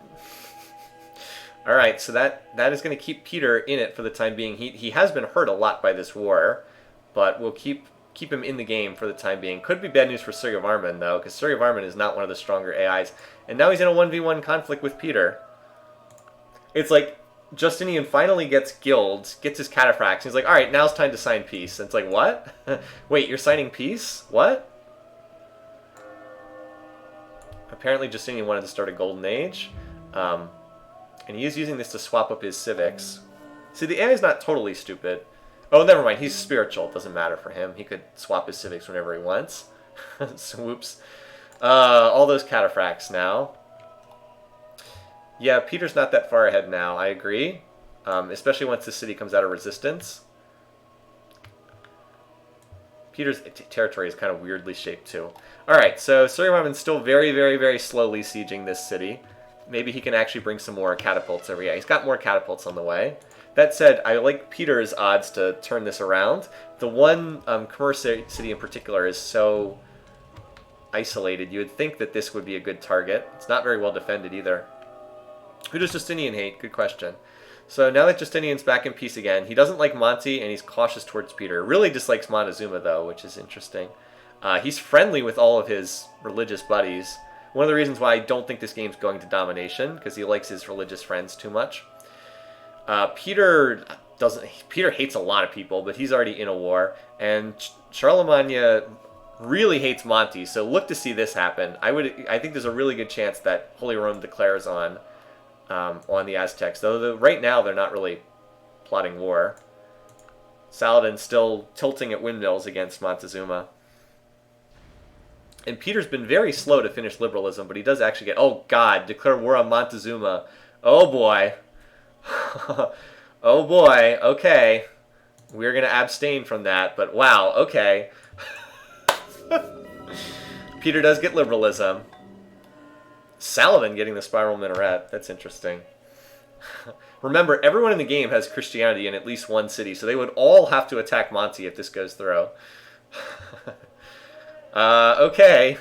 I'm curious to see what's going to happen when I hit next turn. What's going on? Is everybody declaring war on Montezuma? Not Saladin, apparently. The election has been canceled. Interesting. Has been canceled. Huh. I don't even know what that means. Everyone's like, no! How dare you cancel that? Apparently called off the resolution. Huh. AP apparently peace. I don't know. I don't know if I've seen that before. Huh. Okay, well, anyway, Suryavarman's still sieging up Smolensk, and Peter is now going after this city here. Somebody must have... maybe... I don't know. Did the holder of... No, holder of the AP did not switch to free religion. Maybe someone defied it? I don't know. Oh, cancel because the war that triggered the resolution was stopped. Huh. Maybe he signed peace on the same turn. Yeah, I guess that the war that started it literally ended with a peace treaty on the exact same turn that the resolution was called. That's bizarre, but I think that is what happened. I think that they signed peace and then the resolution couldn't be voted on because they signed peace. Well, anyway. So this conflict in the west is still grinding on, and that's the only one in the current game. I don't think Peter's going to have any trouble defending. In fact, Surrey is quite possibly going to be the next one to go. These guys are all bunched up pretty closely, and then Monty and Saladin are both pretty weak. Yeah, Monty got very lucky for the moment. Hanging in there for now. It's still pretty tight between Justinian and Peter. The fact that war ended helped Peter so much. He got peace at just the right moment. I mean, Justinian could have just... with Justinian getting access to his cataphracts, at a time when Peter just had longbows and maces, he could have just rolled right through Eastern Russia. Did Monty get Christianity in a city?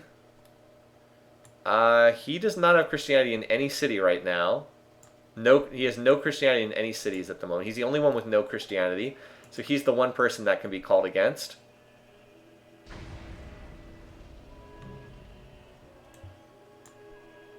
So, this stack here is still very slowly bombarding down the defenses of Smolensk.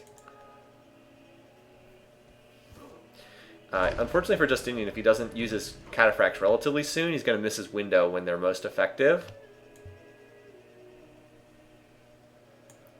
Apparently this city is held, just barely, for the time being. And a castle's about to finish there for more defenses. I still think this will eventually be captured, just because it is, like, completely indefensible. The city's almost out of its defenses. There are a lot of units there. With Peter having knights, that kind of does swing things in his side. Knights are really good units, and Suryavarman is not... he doesn't have them. I guess he's not far. He's on only one tech away. The only current war is Peter against Suryavarman. That's it. That said, Suryavarman did get this city from Peter.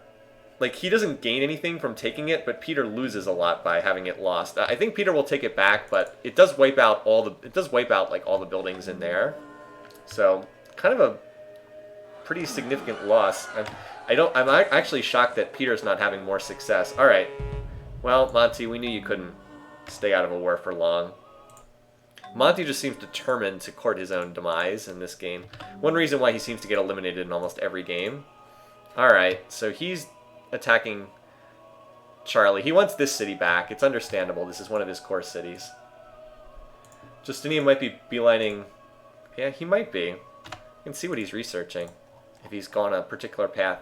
He's going for military tradition. Now, he would need gunpowder in order to unlock them. I mean, they're not much different than his cataphracts. They're slightly better because they get the withdrawal, which I don't believe cataphracts get, but they're fairly comparable overall as units.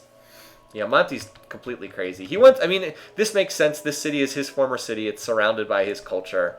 There's some logic to it, but he is also attacking a Christian leader in a situation where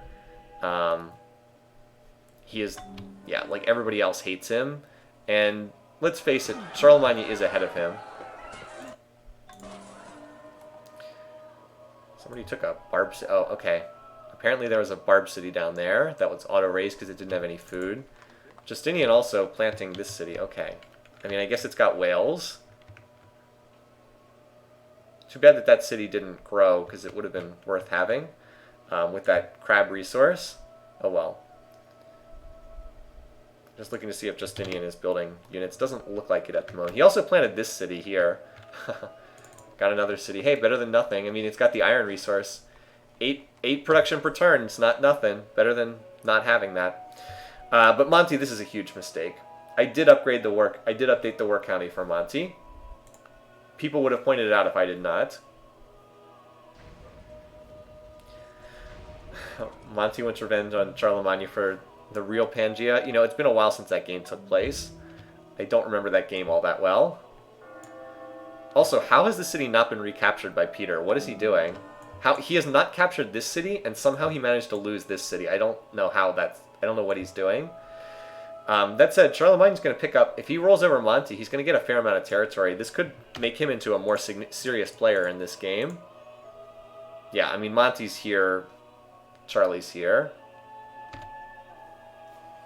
But, like, imagine Holy Rome having 5 more cities. That would be pretty nice. Again, the Byzantines are in a nice position, but they do need to get more territory at some point. From somebody. Stop trading with Montezuma. Okay.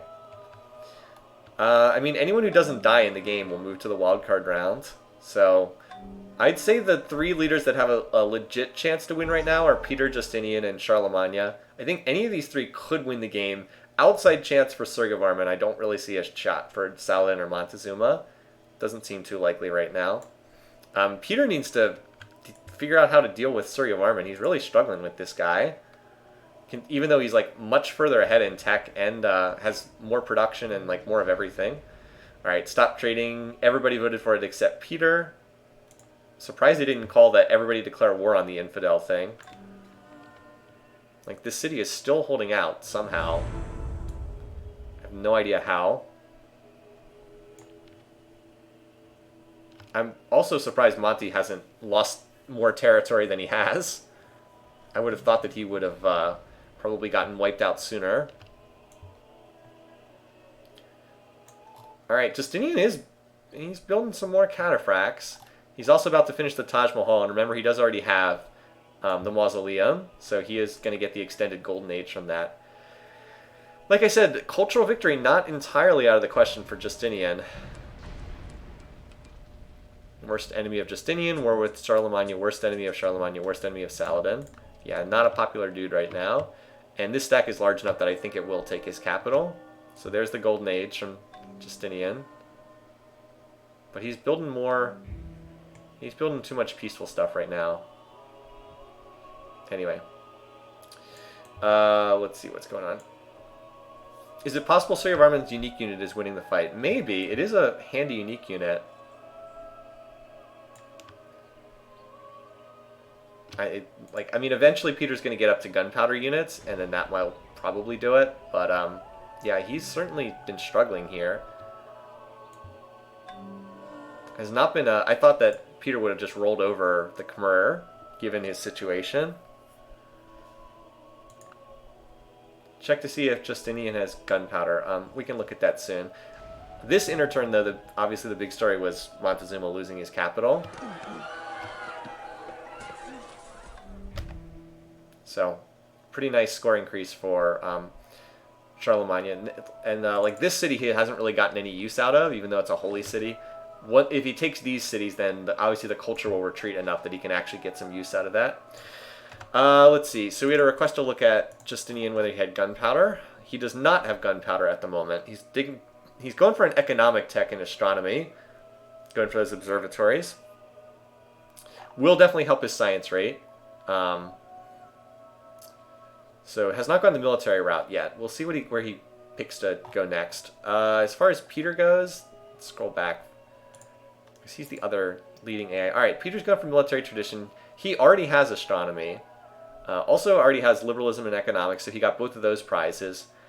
And he's got the cheap universities for philosophical. And now he's going for military tradition. Does not have gunpowder, though. So once he gets gunpowder, he'll have Crusade. And that will probably be enough to start cutting through Suryavarman, who is significantly behind. Does not even have drama, music, or philosophy yet. Monty is even further behind. Monty doesn't even have freaking alphabet yet. I can't even write with an alphabet. Do you get points for mixing up first and second? So this is a long-standing thing. If you get first and second both right, but in the opposite order, we give you half points, recognizing that it's an achievement to get both of the top two, but just in the wrong order. So Justinian is moved into first in power. Suryavarman seems to be losing after a long and impressive struggle, but it seems to be losing out. That was aesthetics I pointed out? Okay, sorry.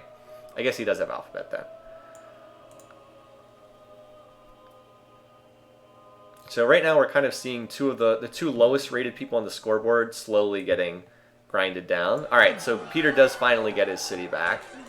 It's been knocked down to size 1 and lost all its buildings, though, so that's a setback. But if he can take this city, he would come out ahead in the war overall, and I think he will take this city. Finally close that donut hole in his territory.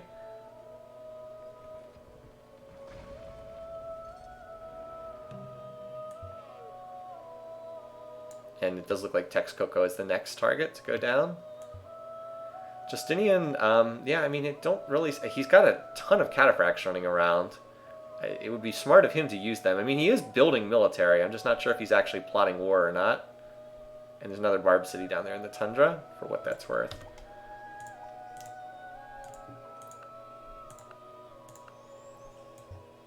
Alright. Oh, and Peter now is finally going on the offensive, too.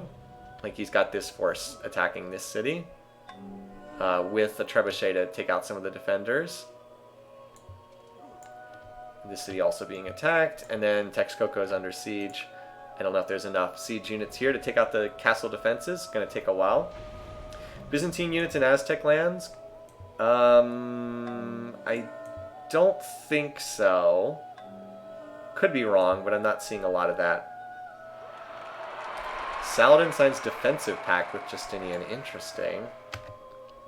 That could be interesting if someone attacks either of them. Like, I could see someone attacking Saladin and then Justinian getting pulled in. Control W will also bring you to World Builder. Okay. I didn't know that hotkey.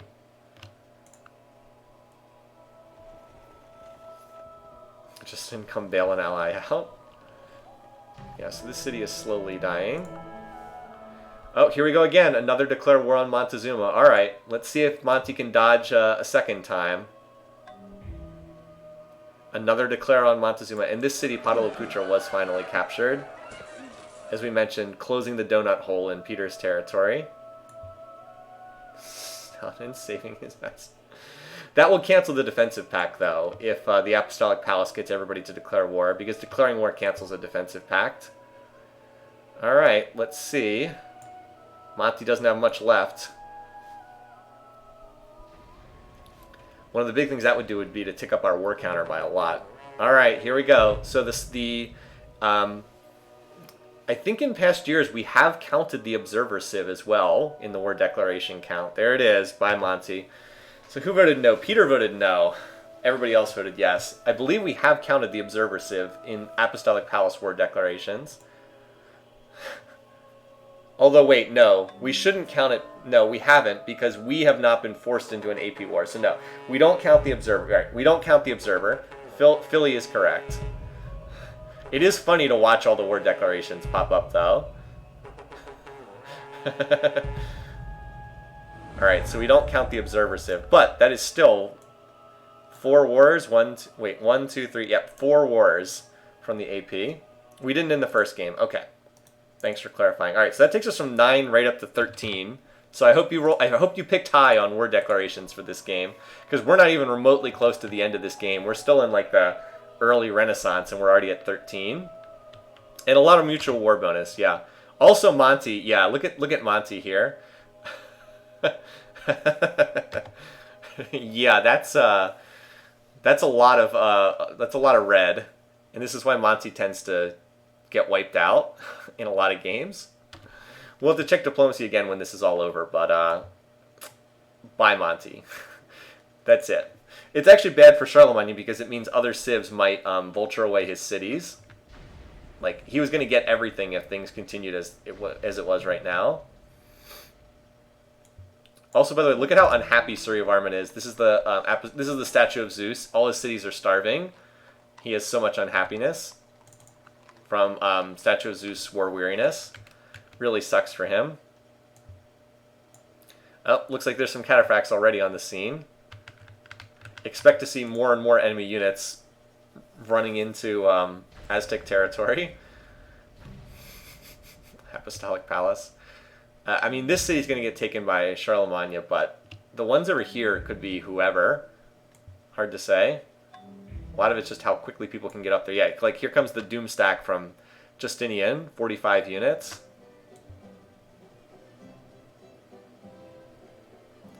Like, even Peter could, like, run in here in his current war. I love the music that we're playing too. It does not fit with this major blood-soaked battlefield at all.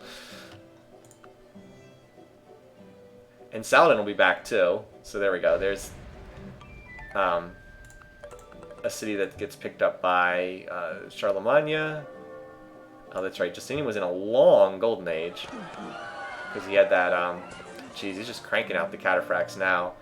He's building them in almost every city. Oh, geez. Okay, yeah. Look at that. Should maybe consider not stopping the war with Montezuma. I think he's going to get this city. There's 8 trebuchets, so even the castle defenses should not do much to stop that. Meanwhile, Peter is slowly conquering Surya Varman. I mean, he struggled for a very long time, but doing a good job now. I still do not have a firm sense for whether Justinian or Peter will ultimately end up winning this one. I guess I like Justinian's situation slightly better because he has 2 really firm allies. Also, diplomatic victory very much in play in this game for Justinian. Like, if the UN gets built, Justinian could win a Diplo victory pretty easily because he's got 2 allies to vote for him. Like, that's absolutely in play right now. Yeah, that city's, like, pretty toast. Although I think Angkor Wat is pretty much toast as well. And Peter can make a lot more use out of this city than Justinian can a city way over here on the other side of the world. He would need Peter to stay in the top 2. That's correct, Link Mario Samus. He would need Peter to be his opponent. That's right. So now we just play like roulette bingo as far as who actually gets this city.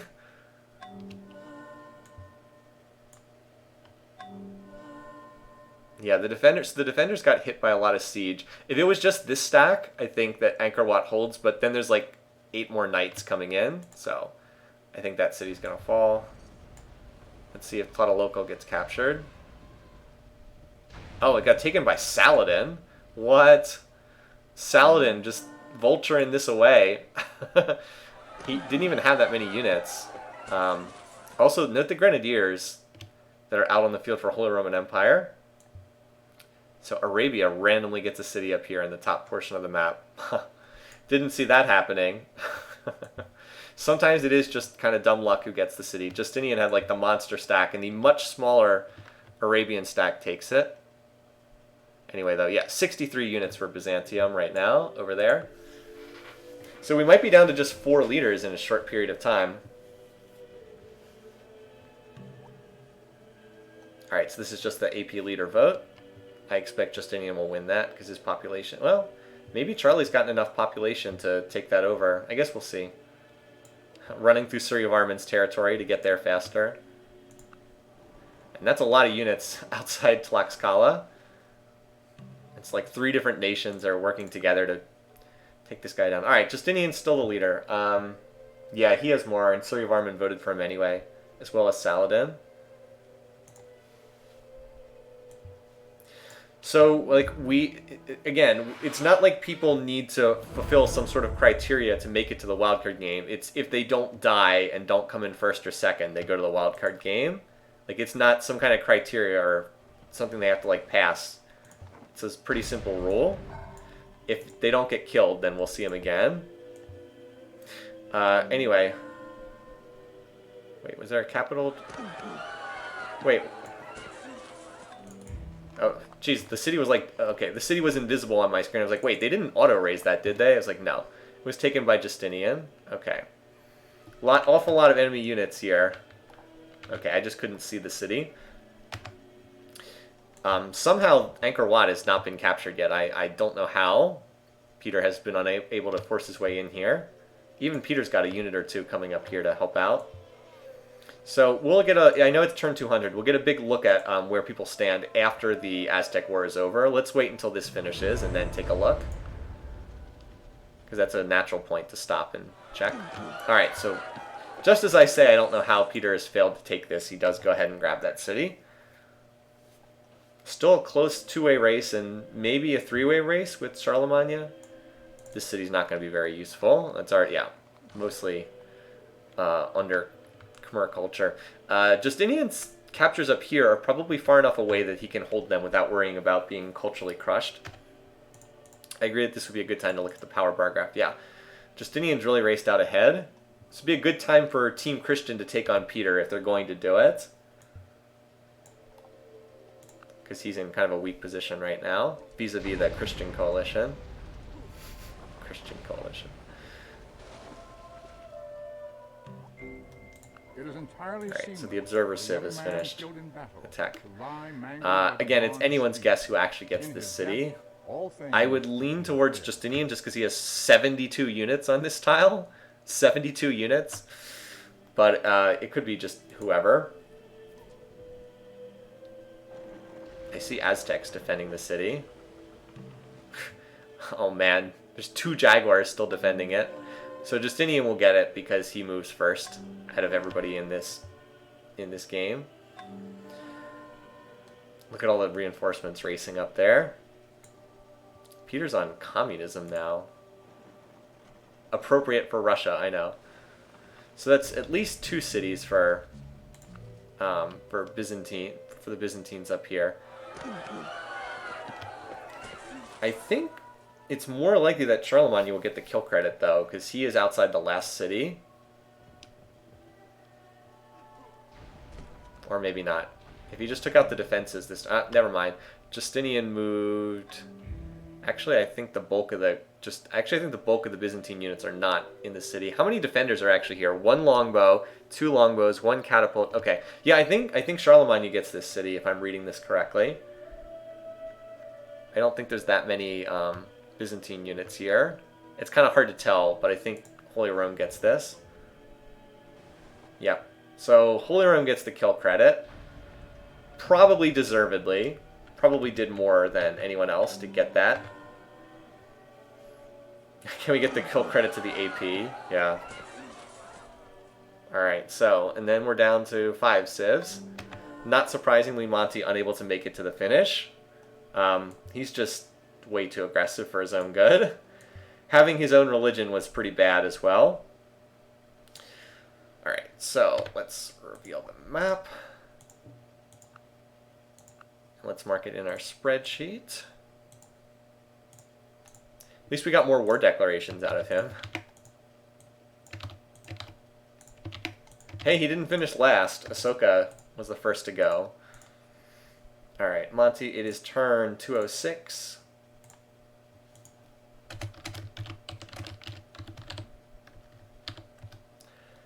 And we give the kill to Charlemagne. who has been fairly effective in this game overall. All right, 5 to go. I don't think all of them will survive to the finish. Okay, so let's take, now that we've kind of out of war, let's look at take stock of kind of the bigger picture of the game.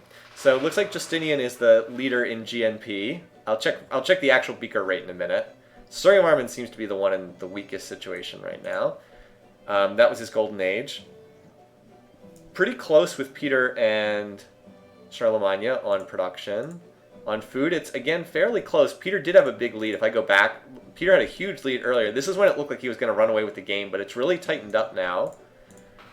Power, Justinian's first, Charlie's second, Peter third, Saladin, Suryavarman. Culture, the Byzantines continue to run away with the game from a cultural perspective. Beaker count, Justinian 457, Suryavarman 149. Yeah, that's not good.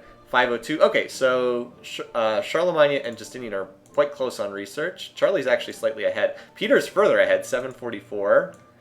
Saladin's about equal with them. Okay. Probably this is because Justinian, I don't think, has picked up... Oh, why is his beaker count not bad? Oh, he doesn't pick up education. That's why. He doesn't have universities. He doesn't have he doesn't have Oxford. That's why. He's going for democracy instead. Statue of Constitution, Statue of Liberty. So does not have rifling tech. Does have, went all the way to physics. The AI loves to do this. They love to go for physics. They like place a huge priority on this tech. Peter went for communism, similar. Has not gone for democracy. Does have military tradition, but no gunpowder, so that's pretty stupid. Does have corporation as well. They are the tech leaders, as far as I can tell. Saladin already has democracy, huh? And now is belatedly going education, economics, corporation. Charlemagne, his beaker rate is pretty good, but he's a little bit behind as far as actual tech. Well, never mind, I'm wrong. All his stuff's at the bottom of the tree. Look, he went all the way to steel. So he's got cannons and grenadiers. So he just researched the tree in a totally different fashion. Okay. And let's also change up the music because we have hit a natural switching point. Alright, so let's see. Early Renaissance. A good version of that would be nationalism. I think they all have nationalism at this point. Pretty sure they all have nationalism. Okay. Alright, so there is still a war going on. Suryavarman is kind of dying right now to Peter. We should also check the diplomacy. Alright, so Peter hates everybody, apparently. And yeah, so this is the big issue with Peter. I don't know about his long-term situation. He is not that popular with Justinian or Charlie or Suryavarman. I guess Saladin kind of likes him, and I don't think Saladin declares war at pleased. Got that mutual military struggle. So I don't know. Peter's situation is good right now, but long-term, he's really got to watch the diplomacy. Because I don't think he's in a position where he can, like, 1v3. And he might be faced with that again. But that said, if he swallows up all of Khmer territory, he is going to be the strongest on the map. Oh, and there's one last thing I wanted to look at. Keep an eye on the cultural rate for Charlemagne. I think it's, not Charlemagne, on Justinian. I think it's not impossible for him to win a cultural victory. Thessalonica, Adrianople, where are his 3 holy cities? So he's got the capital, 132. Adrianople. Wait, was this one of his top? Oh, yeah, I mean, he needs a lot more culture if he's going to be serious about this. But it's not impossible that he could... Yeah, I guess he's less than 100 culture per turn, which is not much. Not impossible, though. Because the tech rate's not moving that fast. He does have a decent chance to maybe sneak his way into a cultural victory. But he's still a long way away.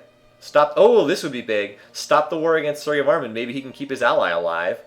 Justinian's really been leaning on the Apostolic Palace here, using it to cause all kinds of trouble. Let's see if he gets this through. It could be defied by Peter as well.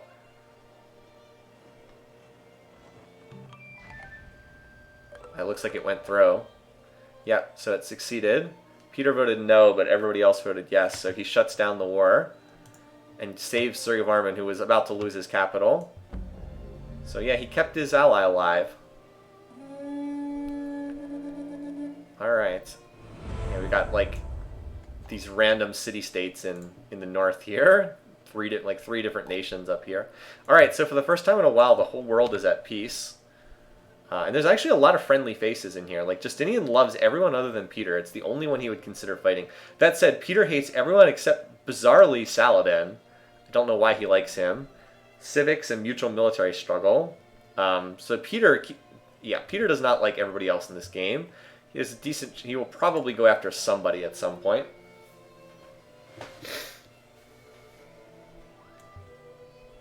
I did want to check if... Yeah, I was going to say, I wanted to check if Saladin's building Statue of Liberty, and he is. Not that it would be very impactful if he's the one who builds it. There is always the possibility for Saladin to switch his religion, too. He's been Christian for so long, but it's not impossible that he could flip into one of his minority religions.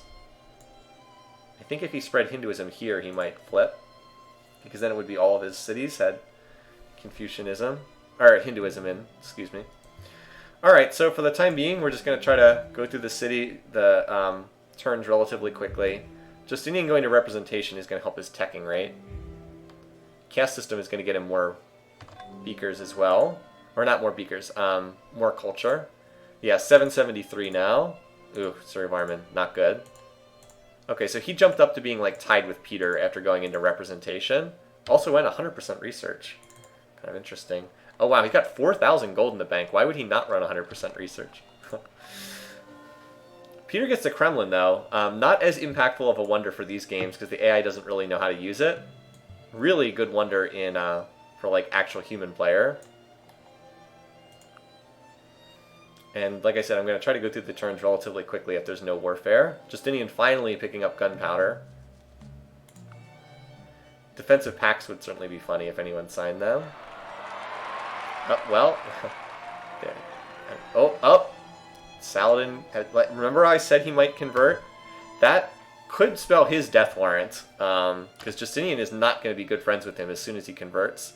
Well, I guess he just went from friendly to pleased, so I guess that's not that bad. Not as bad as I thought. Interesting that he's only cautious with Server. It does lower his relations with some of these others. So it was not enough, though, because Justinian will not declare war at pleased. And the other thing is these two have identical peace weight. They're both 4 for their peace weight, so they have a very strong tendency to be on good terms with one another. They did sign a defensive pact, that's true. So if anyone attacks either of those two leaders, they'll be brought into a war with both of them. That's a really good point. So we just have like these quiet turns here. Pretty much the same situation as before. Peter's narrowly ahead in score, but has a worse diplomatic situation. Charlemagne has been just a little bit behind. Oh, and apparently we're going to see that this Barb city was apparently the big focus. I was going to say Charlemagne has like been slightly behind Justinian for the entire game. It's been relatively close between them. It's not impossible for Charlie to take a playoff spot if like Peter gets knocked down in a conflict. So Peter's switching up his civics. State property, not a bad choice.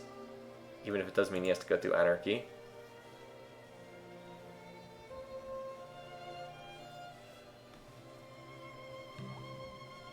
Assign the Russian city of Angkor Wat to Suryavarman. Ooh, okay. More monkeying around with the AP. Let's see if Justinian, continuing to screw with his big rival, Peter. Let's see if he gets this to go through. Succeed. Oh boy, there we go. Oh man, that Apostolic Palace. What a great wonder this is. Such ridiculous cheese. Yeah, so he gets the city taken away from Peter. Yeah, he's pretty good at using this. So Peter lost one of the cities he captured in that war. Sydney. Saladin is on rifling too. He hears somebody outside. So a lot of the leaders are moving to pick up. Oh, and apparently it's barbarian. It's apparently time to grab cities in the tundra. Everybody's grabbing tundra cities here. I was going to say leaders are finally going towards rifling, it looks like, because Peter's on replaceable parts, Saladin's on rifling. None of these leaders really put much of a priority on rifling, from what I can see. Like, they've all grabbed stuff way past it on the tree. But sooner or later they do pick it up, except Sturryvarman, who's behind. And Charlemagne is kind of behind too. But Peter's going for rifling now. That will unlock his Cossacks. And would be nice for him to pick up. Charlemagne would actually be in a fair bit of trouble if he doesn't also go to rifling. Peter signs a defensive pact with Saladin. Wait, Saladin has a defensive pact with Justinian and? This is really weird. He's a defensive pact with Justinian and Peter. So he's playing both sides of the aisle right now. So if Justinian were to attack Peter, he'd then be drawn into a war with this guy too. Interesting.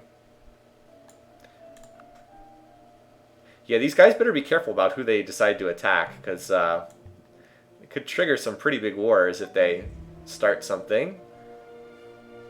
This is like tension building right now. Justinian apparently wants chemistry before rifling. And he may be the first to get Statue of Liberty. He seems to have the inside tracked over poor Saladin, and that would be a pretty nice wonder, especially with him having Sistine Chapel as well. Free culture in every city.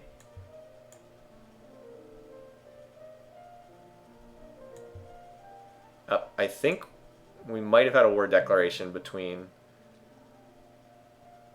Yeah, that's what I thought it was. Alright, that means Saladin is going to enter the war because he just signed that defensive pact. Oh boy. Wow, okay. So that gets us 2 wars. Wow, did not see that happening. Well, Charlemagne did snipe off a city. It's weird that now he has one of his good friends. Like, he's been really on really good terms with Saladin the entire game. But the problem is that defensive pact. So what did that do with Justinian? Well, he still doesn't like Peter. He's still on good terms with Saladin for the time being. I wouldn't be surprised if he gets involved in this war, though. Power bar graphs. Let's see. Well, Peter took a pretty big hit on the first turn. That said, Charlie really does need to get rifling tech because Peter is about to finish it, and once he gets rifles, all his medieval units are going to become rifles, and all of his mounted units are going to become Cossacks. And if it's still a bunch of... well, I guess it's not as bad as it might look. Charlemagne does have... military science. He does have grenadiers, and he does have cannons as well, because remember, he beelined all the way to cannons. So that's not terrible, but he does need to get to rifling tech quickly. I know he's researching physics right now, but that's not where he needs to be. He needs to go replaceable parts rifling. Oh, he doesn't have military tradition either. Ooh. Oh, he doesn't even have oh god. Okay. Alright, maybe his situation's not as good as I thought it was. He has grenadiers, and that could be the saving grace. But being in a 2-front war is not good, especially because Saladin does have rifles. Saladin is not prepared for this war. He doesn't have units like ready to go. But it's still not good. And Justinian's about to get Statue of Liberty, which is really nice for him. He has slipped ahead of Peter in score. Also, he seems to be building a lot of military right now. Justinian, research rifling, dude. Don't go biology. Research rifling. It's cheaper and it's way more critical in this situation. Replaceable parts rifling. What are you doing way down here on the tech tree? Seriously, man. You've researched literally everything except rifling. I guess you have your... yeah, you have these... I pronounce them cuirassiers. I know people have been making fun of that in the chat, but I think that's the correct pronunciation. Actually, I think Justinian just declared war because he's in Peter's territory right now. With a big stack. 105 units. Alright. Get your popcorn ready.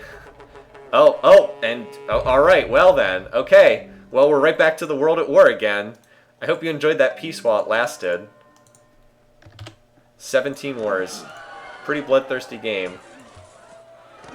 Also, a lot of cities getting taken down. Okay. Vladivostok and Tenochtitlan. Alright, so this one... Oh, so this city, and where's Vladivostok? Is that the... Where is the other city that got captured? Oh, here. Wow. Okay. Deus Volt. I like that. Rifles are not going to help against a 3v1. It's true. Alright. Well, this is interesting. So let's look at the total wars right now, because this is pretty complicated. All right, so Peter is in a 3v1 war. He's against the full Christian Crusade. Saladin's also fighting Charlie, and that's it. Charlie's in a 2-front war, and Peter's in a 3-front war. Okay. This has been a lot of war. I mean, we've been rolling low on wars in recent weeks, but we've definitely gotten more of them this week for sure. All right, so yeah, I think Justinian is going to be the big winner of this. Suryavarman is trying to get back into this too, but I think he's just too weak at the moment. Saladin is probably going to be a big loser, though. He has now picked a war with Charlie, and I think there's a decent chance that Charlemagne is stronger than him, even though Charlemagne is behind technologically. Saladin really doesn't have very many cities. All right, so Delhi was captured. That is not a surprise, but that delivers a lot of wonders over to... Look how many score points that was worth. Peter dropped way down in score from that. There's the Arab units. So he's... Right, so he's only at war... Saladin is only at war with Holy Rome. That's kind of confusing. At this point, a lot of these wonders aren't that as valuable now. Like, the Pyramids is not that valuable now. Oracle obviously doesn't do anything except provide culture. Great Library is not that useful this late in the game either. But Hagia Sophia is nice. Yeah, Hagia Sophia is kind of nice to have.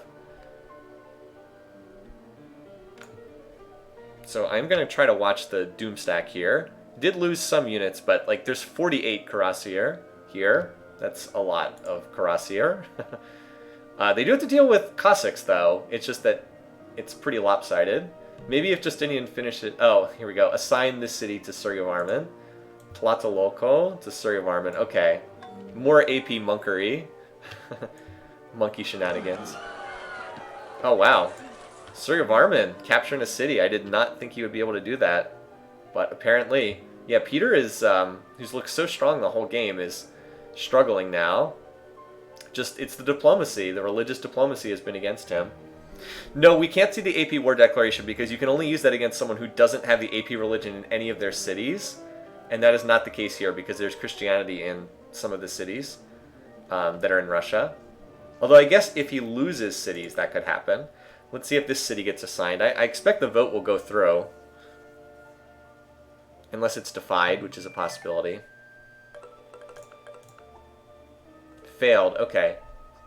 So Saladin defied the resolution. Okay. Yeah, he is definitely no longer on Team Christian. But that means he's going to have a lot of unhappiness from defying a resolution. The +5, the world considers you a villain. That won't be very helpful for him. So he's going to have to deal with the unhappiness from that. Meanwhile, we've got some pretty sizable stacks from Justinian rolling 36 more units here. And remember, this does have the statue of Zeus in it, so pretty important wonder there.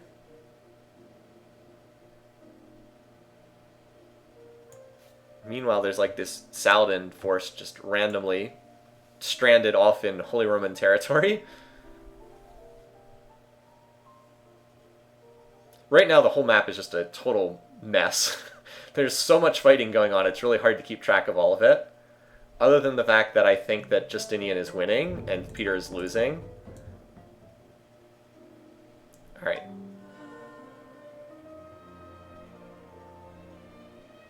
Let's look at the power bar graphs real quick. Yeah, Peter, not looking too good for Peter. Looking pretty good for the Justinian plus Charlemagne pairing. They're looking pretty strong right now. I think the game is heading in their direction right now. Yeah, Saladin could be eliminated too. I mean, Saladin is not in a safe position. So Charlemagne finally going for rifling, and I think Justinian is also heading there too. I think. I was going to say, is there like a Holy Roman force over here on the eastern border? There is. Baghdad is not very well defended, you guys. It only has like 2 units in it. So that could be the next target. Saladin moving out of the Christian Brotherhood has been a pretty big mistake, I think. Okay, so we're seeing more cities taken. Yeah, the Byzantines are just kind of rolling west right now. Peter fallen to 3rd place at this point. Suryavarman, I mean, again, no one has secured the wild card until the game is over. I like Suryavarman's position a lot more than I did 25 turns ago when Russia was like rolling him up and he seems very likely to be eliminated, but no one has secured anything until the game is over.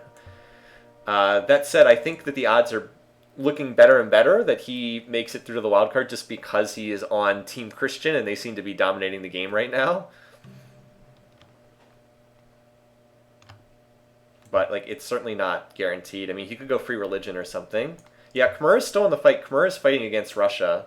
That's the one war that they're in right now. This is where the Khmer stack is, down here.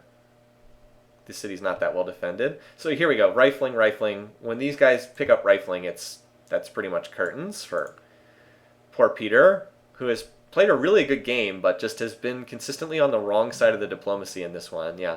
Like, that's his problem. He's the worst enemy of 3 different people. And the Christian allies have held really strong throughout this game. Like, they have stayed united together. Well, except Saladin. Saladin was part of that group and eventually moved out of it. Baghdad should get captured here. Although, losing the city could be good for Saladin, because now he will lose the holy city for Taoism, and he might be willing to convert back to Christianity. That would be the best thing that could happen to him, converting back to Christianity. I don't think these cities are going to hold out too long over here. Just not where the main armies are located right now. Yeah, the defensive pacts were all ended. There are no defensive pacts in play, because when you declare war, the defensive pact ends. That's a good question, but yeah, they were canceled.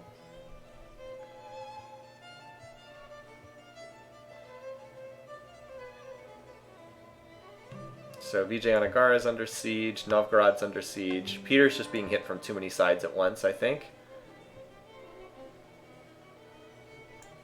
This city is now being sieged up as well. And we also just had rifling finish for both Byzantium and Holy Rome. So the Holy Alliance is definitely powering up right now. They will slow down their tech for a couple turns. Like, look at Charlie. Note that he dialed down research to only 60% because he wants to spend money upgrading his units. So you'll see them both doing that. You should see that from Byzantium as well. Alright, so Vijayanagara captured. And now finally, the Indian cities that we all thought would be in Byzantine territory are in fact in Byzantine territory. Looking pretty strong too, like this double holy city. Okay, I don't understand the quadruple spy specialist, but not bad. A lot of production coming out of those workshop tiles.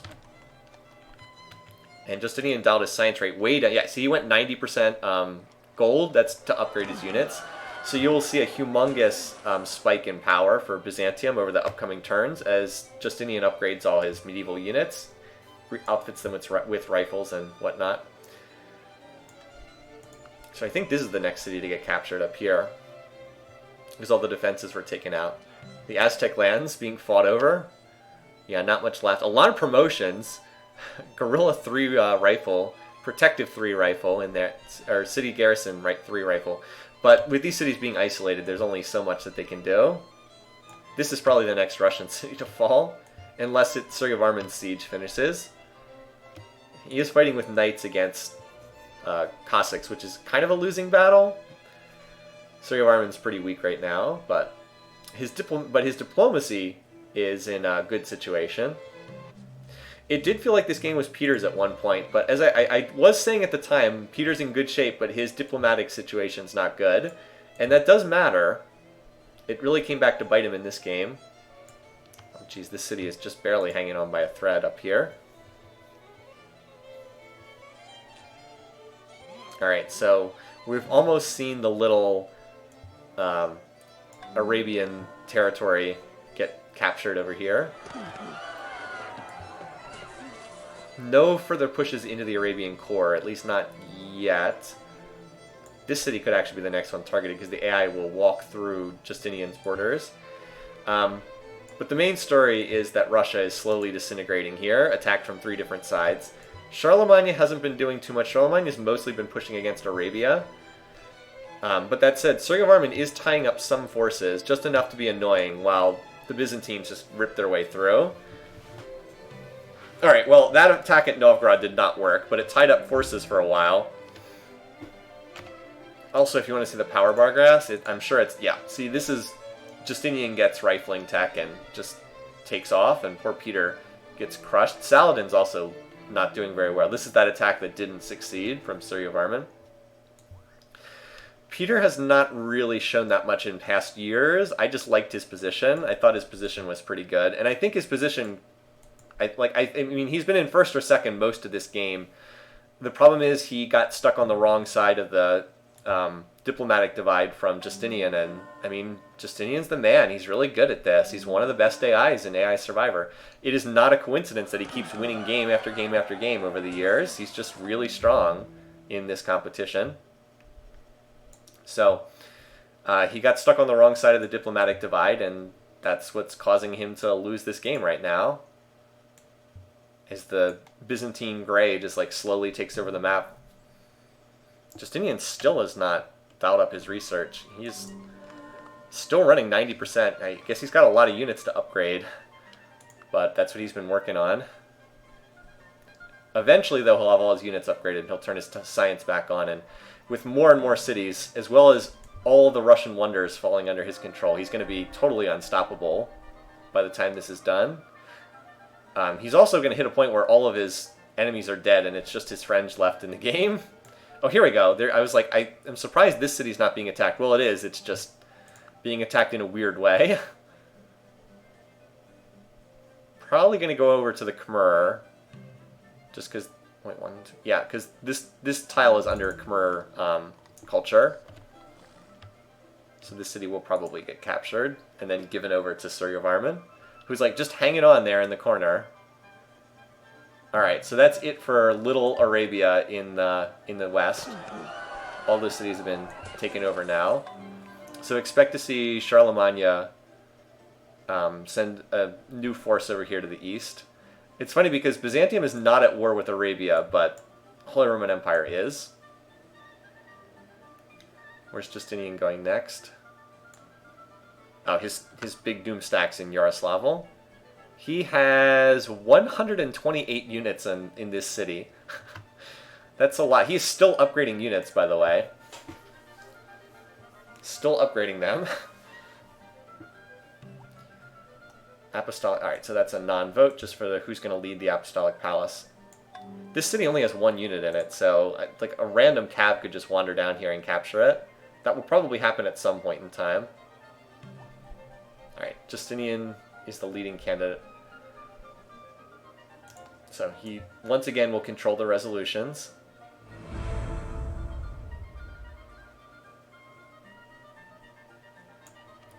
Here's a Holy Roman stack. Yekaterinburg could be targeted by them. Surya Varman is trying to put together another stack, but his units are all medieval, so he's not really doing much in this war. Very hard to attack into rifles and Cossacks when you just have a bunch of medieval garbage. So I would expect these wars to... So I see it's another round date, turn 250. I would expect these wars will go on until Peter is eliminated and probably Saladin's eliminated as well. Like, I don't really see Charlemagne stopping. He is going after Peter up here for the moment. Like, he's not pushing deeper into Arabia. So it is possible that there could be a peace treaty for Arabia. But, I mean, the most likely outcome is he just keeps pushing until they're gone. Justinian, again, still building this giant stack here. I guess he's healing them up. Has not been pushing as fast as he could.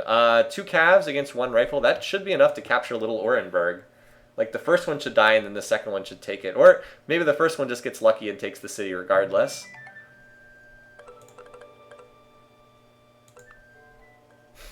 Yeah, you need help, buddy. No, looks like the first cav won. Good example of why calves are so good. Even the unit that's supposed to counter them, which is rifles, doesn't really do that well against them. So yeah, wow, that's a lot of units. But yes, so rifles are supposed to counter them, but they don't really. Only in cities do they have any chance. Calves are just much stronger. They get better promotions and they have higher base strength. And that city's definitely going to get captured here, because there's almost no defenders left.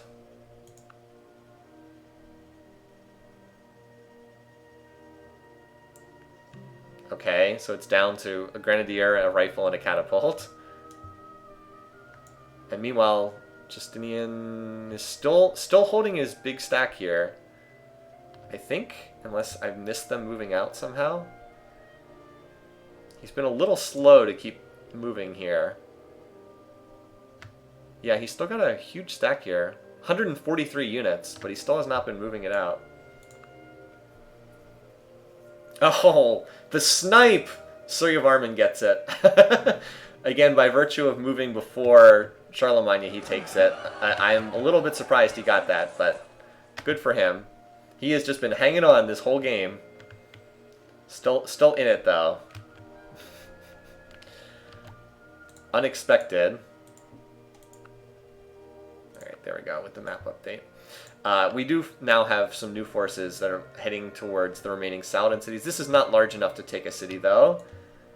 You're going to need like a full army, not just that little force. Yeah, Suryavarman's been pretty lucky. He's been saved repeatedly by Justinian. Definitely has had a lot of help in this game.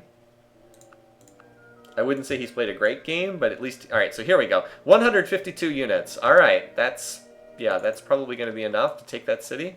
No wonders in here. Let me just see if there's any interesting wonders. So Moscow has some decent stuff. Hanging Gardens, +1 health everywhere.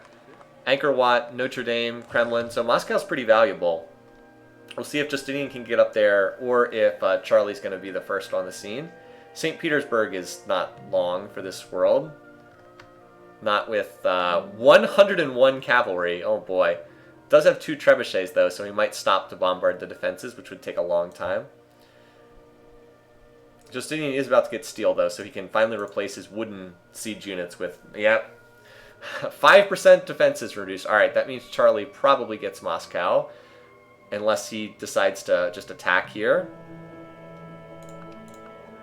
Stop the war against Suryavarman. Okay. Yeah, there's not even that many units defending. He should just attack with his calves. I mean, he has 100 of them. Outside that city. Meanwhile, oh, well, so much about who's going to get Moscow. That was grabbed pretty quickly by Charlie. Alright, so apparently Suryavarman exited the war. So now it's down to just the other civs fighting.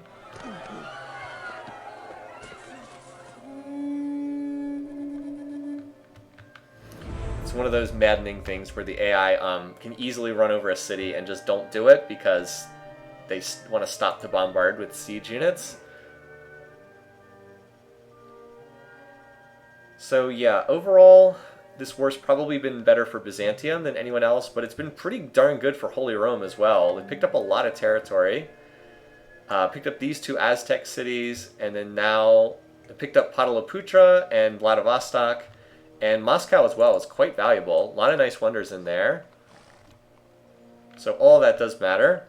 Has Justinian finally decided to start going a hunt back to full research? No, not really. He's still running gold. I guess he's still upgrading units.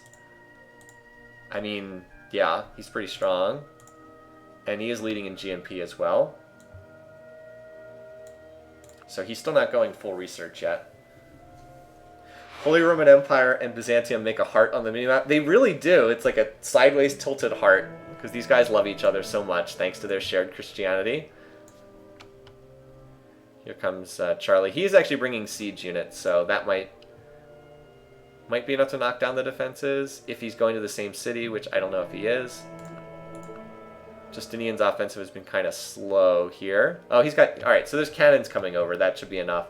Still don't know. I mean, this could still be taken by Charlie here. But with the defenses down, Justinian should get it? I think. Still has not been much focus on continuing with Saladin. Charlemagne seems to want to finish off the war with Peter first, and then he'll send his units back. So that St. Petersburg's going to get captured here by Justinian. He was delayed for a while, but ultimately hard to stop that offensive once it gets going.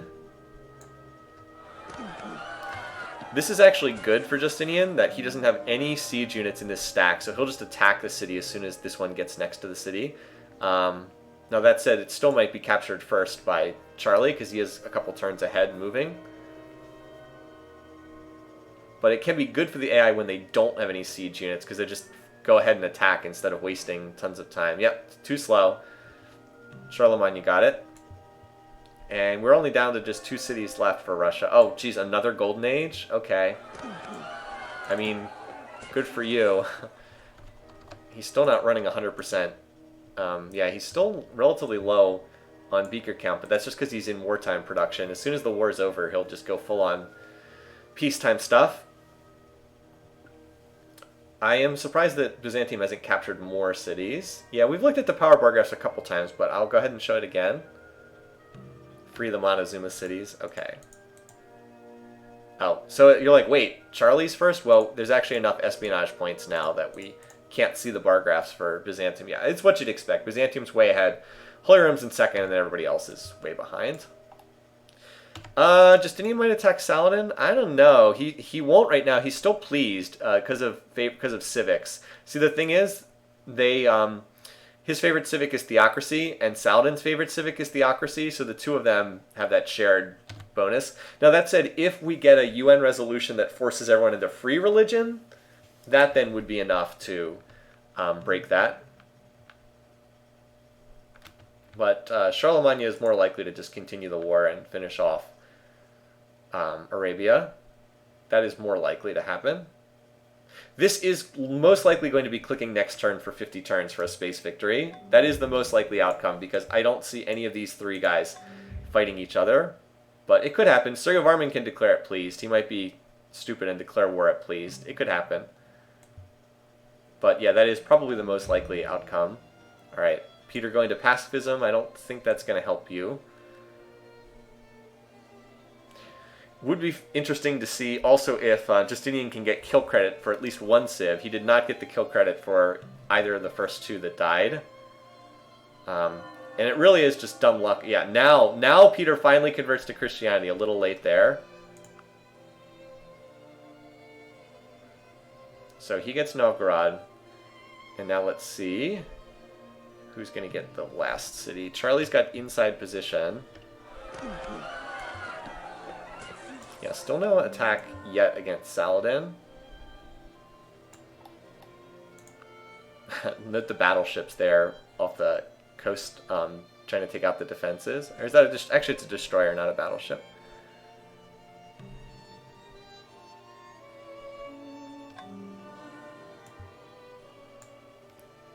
There is 3 rifles in this city.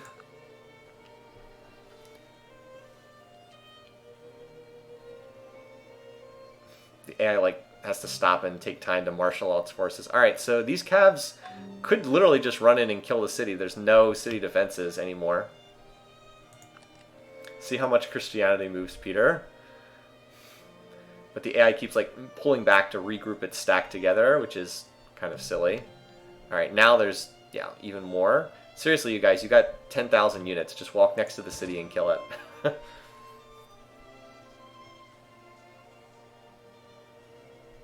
This is called fun with pathfinding for the AI. 76 Cavs, 23 rifles. Great general. So, oh well, interesting that the assembly line has been finished there. Justinian actually does not have assembly line yet. He's a little bit slow there. Come on, guys, you can finish off the last city. It's not that hard. All right, there we go. Move next to the city, and it dies on the following turn. Where did the Holy Roman Empire stack go? It's a good question. I'm assuming that they're heading over towards... They're probably on their way over in this direction. Oh, here they are, yep. So I think they walked all the way over here to Arabia. It was like, I'm going to give you the kill, bro. I got the first kill, bro. You can have the second kill against Peter. So, thus, we bid farewell to Peter. He is not going to score any points in this game. Got on Justinian's bad side, and that was that. Alright. So we have another elimination. Justinian's first kill of the match. Alright, let's put this on here. Been a pretty bloodthirsty year so far. Peter, game 4, turn 277, I think we're on. 277, alright. Give Justinian the kill. Wow, he's the first one of the Pool 1 leaders to get a kill. No kills for Cyrus, who died. No kills for Pakal, who died. No kills for Caesar, who won his game. First kill up there. That's pretty funny. All right, and then we'll move up Peter here. Even though Caesar played one of the most dominant games we've ever seen, he did not actually get a kill in that game, which is pretty funny. Instead, it's been Shaka and Isabella who are the early frontrunners for the Golden Spear Award, because they have 3 each. All right, so now we've got 4 leaders left, perhaps soon to be 3 leaders left. Kills don't matter, winning the game does. Yeah, I mean, you do get the score point for it, but it's a fair point. Winning the games is more significant. Winning the game gets you 5 points. That's worth a lot of kills. The kills are only worth 1 in our power ranking. All right, so Justinian now has most of the Russian Empire under his control. A good bit of it, anyway. Stop the war. Oh, maybe he's going to stop the war and save Saladin this time. This is a good time for Justinian to finish assembly line, too. Now he's going to crank out the factories. This will probably go through and stop the war. So maybe Saladin survives for the time being. Of course, Charlie could defy. No, it succeeded. Okay. Charlie voted yes as well, which is kind of funny. He was like, no, I don't want to continue the war that I'm winning.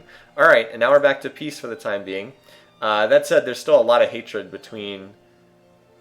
Charlemagne is still very much not happy with this guy. Justinian will not declare on anyone right now. If we see a civics swap, then he would potentially be willing to. But with that +5 civics and identical peace weight, he's not going to declare war.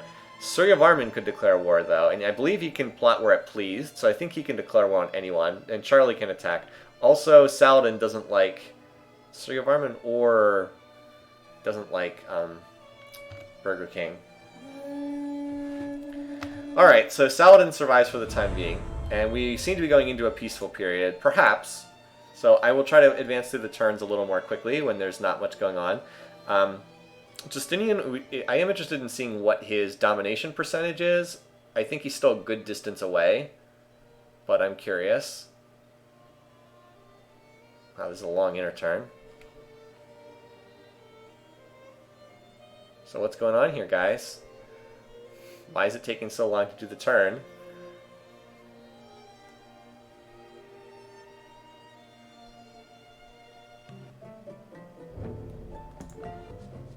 Wow, everybody wants a defensive pact, apparently.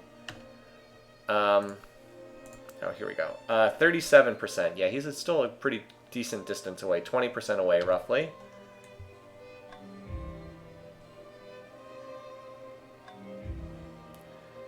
In terms of legendary cities, Adrianople, 14,000. That's... Where is that one? Still not really close to a cultural victory, but we'll keep an eye on it. And you guys said you wanted to see his research choice currently. He is not currently highlighted rocketry, but this will unlock the prerequisite for rocketry. And he's still got a ways to go in terms of spaceship techs. He's got the whole modern era and most of the industrial era. But his research rate should start getting cranked up now.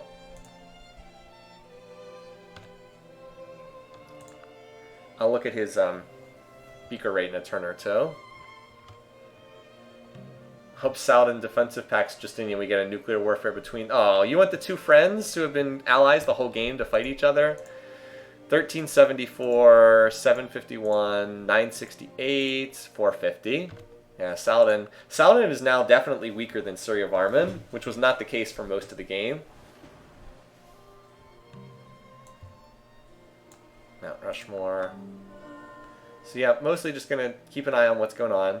Justinian should be able to push through these techs pretty quickly, particularly once the cities get out of resistance, and he's able to start integrating the Russian cities into his territory.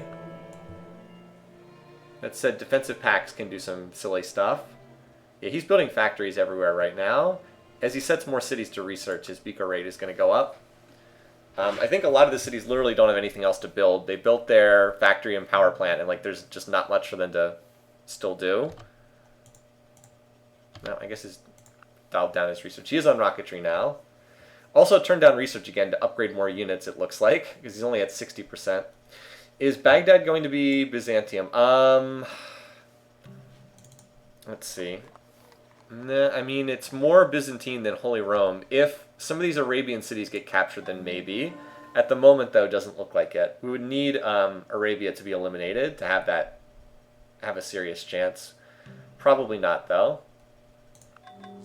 Good job researching Divine Right, by the way, Charlie. That's definitely a valuable tech to be picking up there. I'm kind of amused that there's Byzantine units like the gray on the minimap constantly running back and forth in the yellow territory of Holy Rome. So Justinian went free speech. That probably helped his beaker rate. Not really. Helps his culture rate, though. If he wants to go for culture, that's definitely the civic to hop into. He does seem to be pretty far ahead of the other leaders at this point. Yeah, I mean, his beaker rate's still not really that exceptional.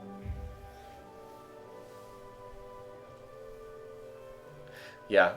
Well, see, Charlemagne's got religious tech preferences, so he sees Divine Right, and he just, that's just catnip to him. Alright, so did get the Pentagon. I think we'll know if one of these leaders goes to war. Like, I think it'll be really obvious. Saladin's the one I'm watching, too, because he's the one who's most likely to get targeted. Suryavarman, I think, could attack someone else, but it's a little bit less likely.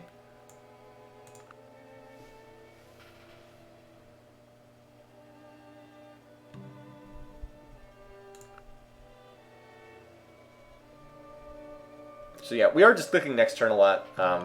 Like, this might not be as exciting as some of the other finishes, but like, they're not all photo finishes. And there's still the real question of whether Saladin is going to get attacked by anybody else. And that's what I'm probably most curious to see.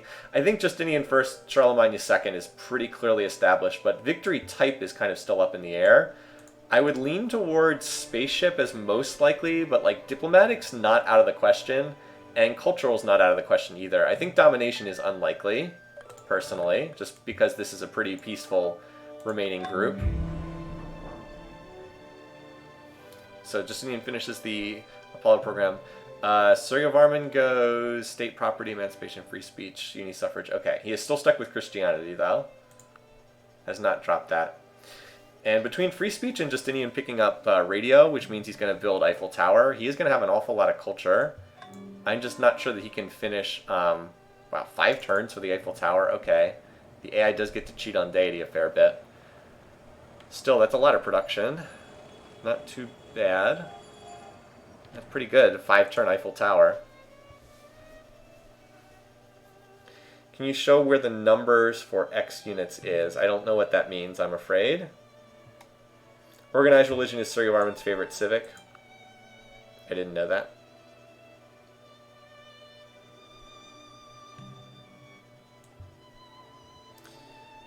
So radio does not unlock the UN. Mass media does, but you do need radio to get to mass media.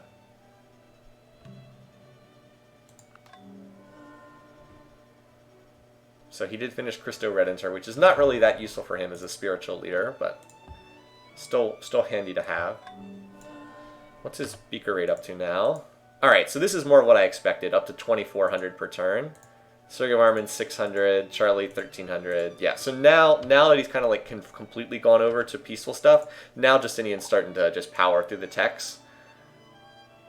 He's got almost all of the industrial techs done, and now he's entering modern era. So this might be a good time to change up the music because we're on turn 300. Player, jeez, I always think I have to change something and I don't actually have to. So we were in, we need to be in industrial. This is industrial, right? No, it's not. This is. Yeah, we still have a ways to go to spaceship, don't get me wrong. It's gonna. I thought this would be a later date, but I kind of hedged by going turn 335. I think we're looking more at like turn 350 to 360-ish. Unless he can win by like culture faster, but I don't think he can unless he turns off science.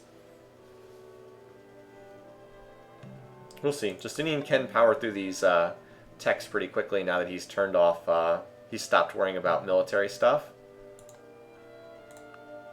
Like, he did just go through flight in like 2 turns, and that's a pretty expensive tech. Alright, Justinian retains control of the Apostolic Palace. Yeah, 2 turns for satellite. At the way he's burning through these techs, he's going to get through them pretty fast. Like 2 to 3 turns each. Unless, of course, he gets involved in another war, which is always possible.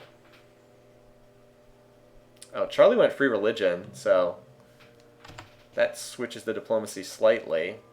Still friendly with Justinian. Also does not make Charlie like Saladin any bit more. There's still room for some of these leaders to declare war. We're not in a situation where it's impossible. Even though they're mostly being quite peaceful, all of them. Like, they mostly seem happy to just click it out. Oh yeah, does satellites mean contact with Sitting Bull? That's a good question. Nope. Satellites reveals the map, does not bring contact with everyone. Good question, though. It just reveals the mini-map. So they still do not have contact. The UN will introduce everybody.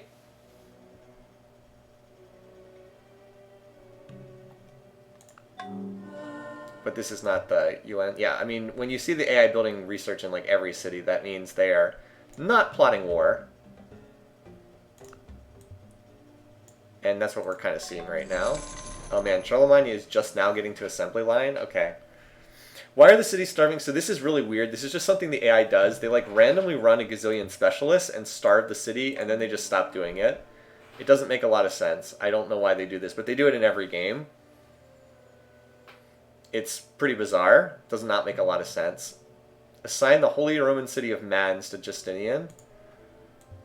Where is that? This city here. Oh, sure, because clearly what Justinian needs is more cities. He's at 44% land area. He is also researching mass media now.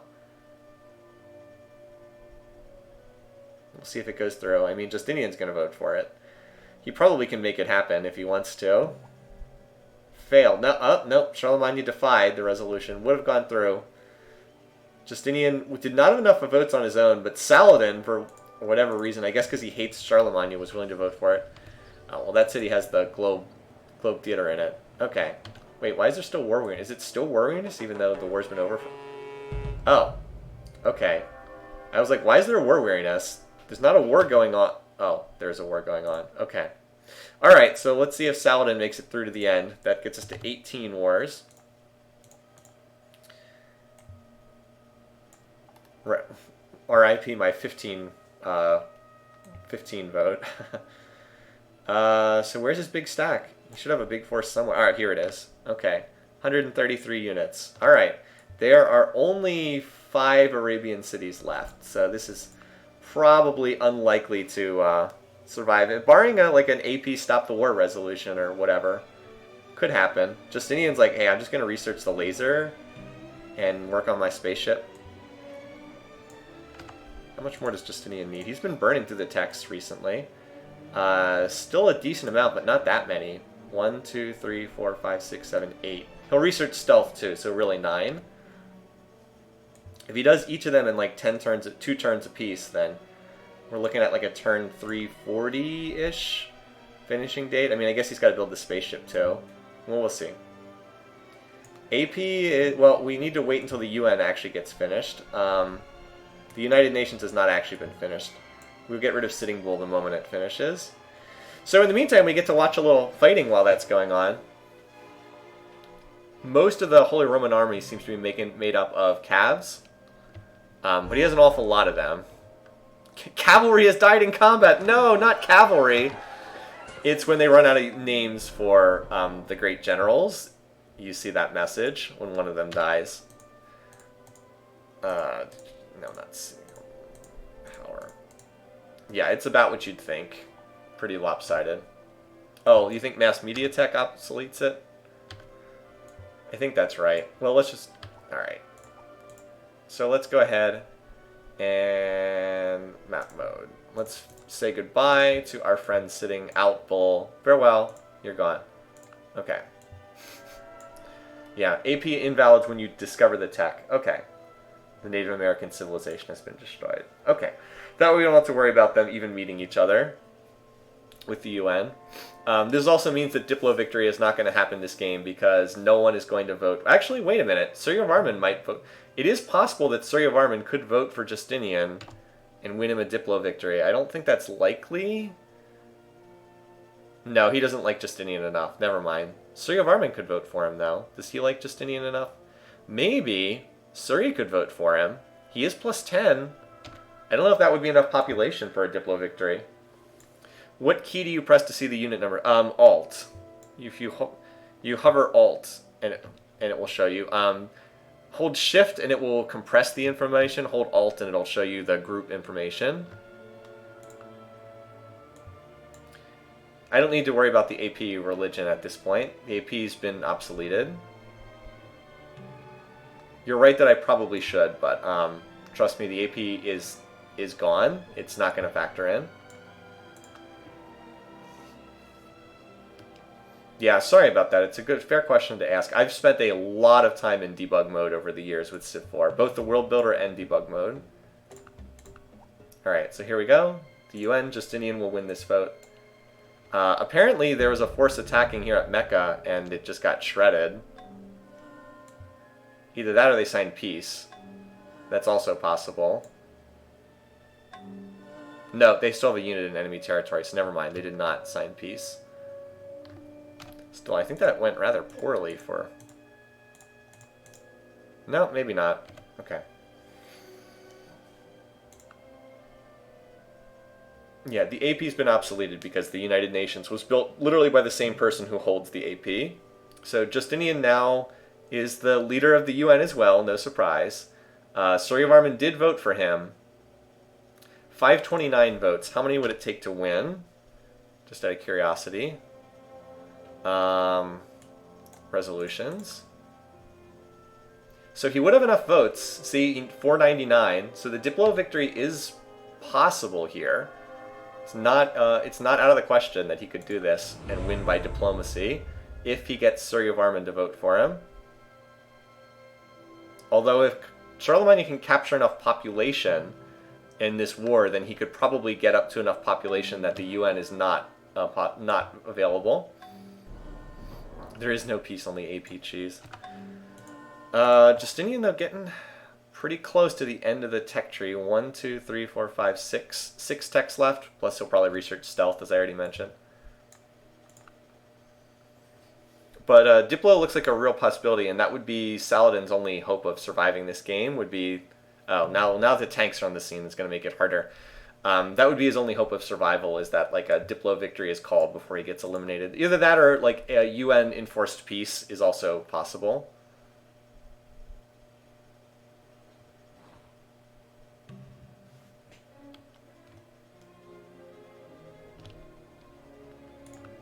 So anyway, we're seeing him getting ground down, not surprisingly. So Mecca will probably fall this turn, and then the tanks may be able to speed up the pace of conquest after that, because there's not much left, and Justinian's culture gives access to a lot of this. Yeah, the land area, the domination is just not going to happen. Justinian's not close enough. Just not going to happen here. Justinian's got a gazillion battleships like parked out there. Do you think Surrey needs to be friendly? He's not friendly. He is pleased. Good question. I don't know if he will vote at that amount or not.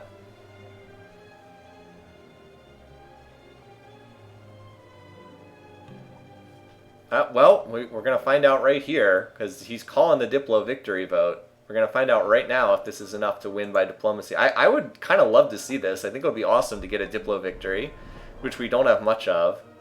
Alright, well, we're going to find out right here on this inner turn whether he's going to get the Diplo victory or not. It would actually line up my victory date pretty well, because I'd be within the 10 turns.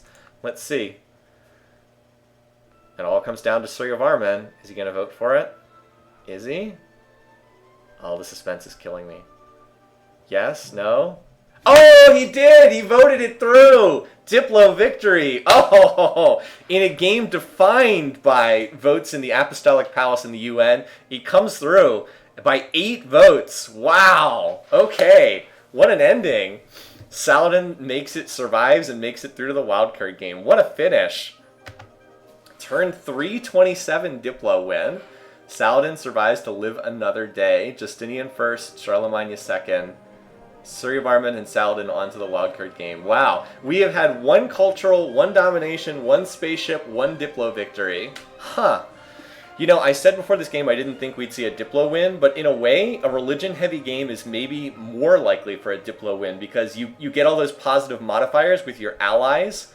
And I mean, the Christian alliance came through in the end, right? It was like that Christianity. Suryavarman never faltered in his Christianity. Justinian saved his butt, and then Suryavarman's like, hey, I got you, bro. You saved me, now I'm going to vote you through into the playoffs. Nice. This is why you leave the allies alive to die. This is why you keep your allies alive. So, wow. All right, let me jot this down real quick in the bracket. I want to do the replay first. I just want to jot down the first, and then we'll look at the scoring. All right, Justinian first, Charlemagne second,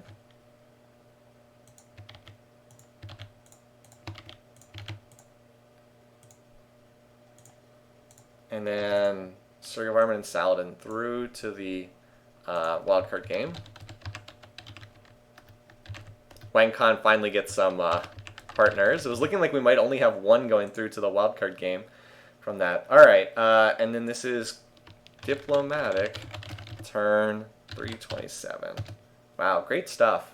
Another win. By the way, another win for Justinian. He's the man. He's just a beast in this game. All right, let's watch the replay. All right, so this really was a game defined by religion. The whole thing really was.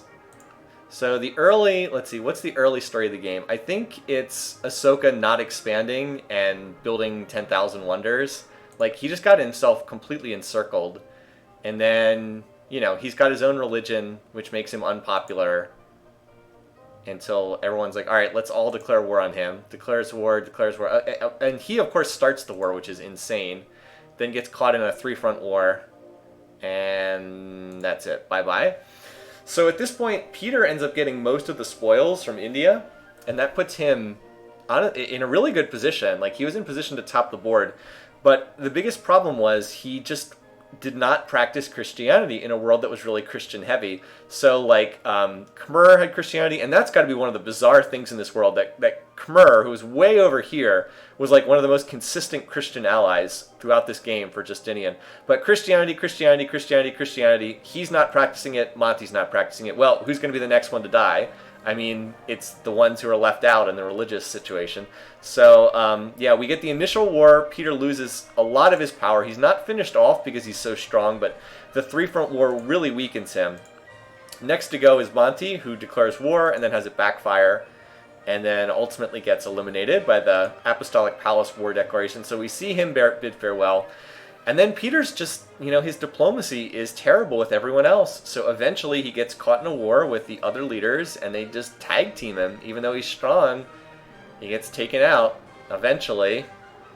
And at that point, Justinian's way too strong to stop. And, you know, Saladin clings alive for dear life, and he was about to die when the vote came through and allowed him to survive and make it into the wildcard game. So, yeah, there we go. Good game. Really entertaining stuff. And the bar graphs are what you would expect, right? Let's look at the last 100 turns. So score, GNP, I mean, Justinian ran away with it. Interesting that, I guess this is a golden age, but even so, interesting that it was that close.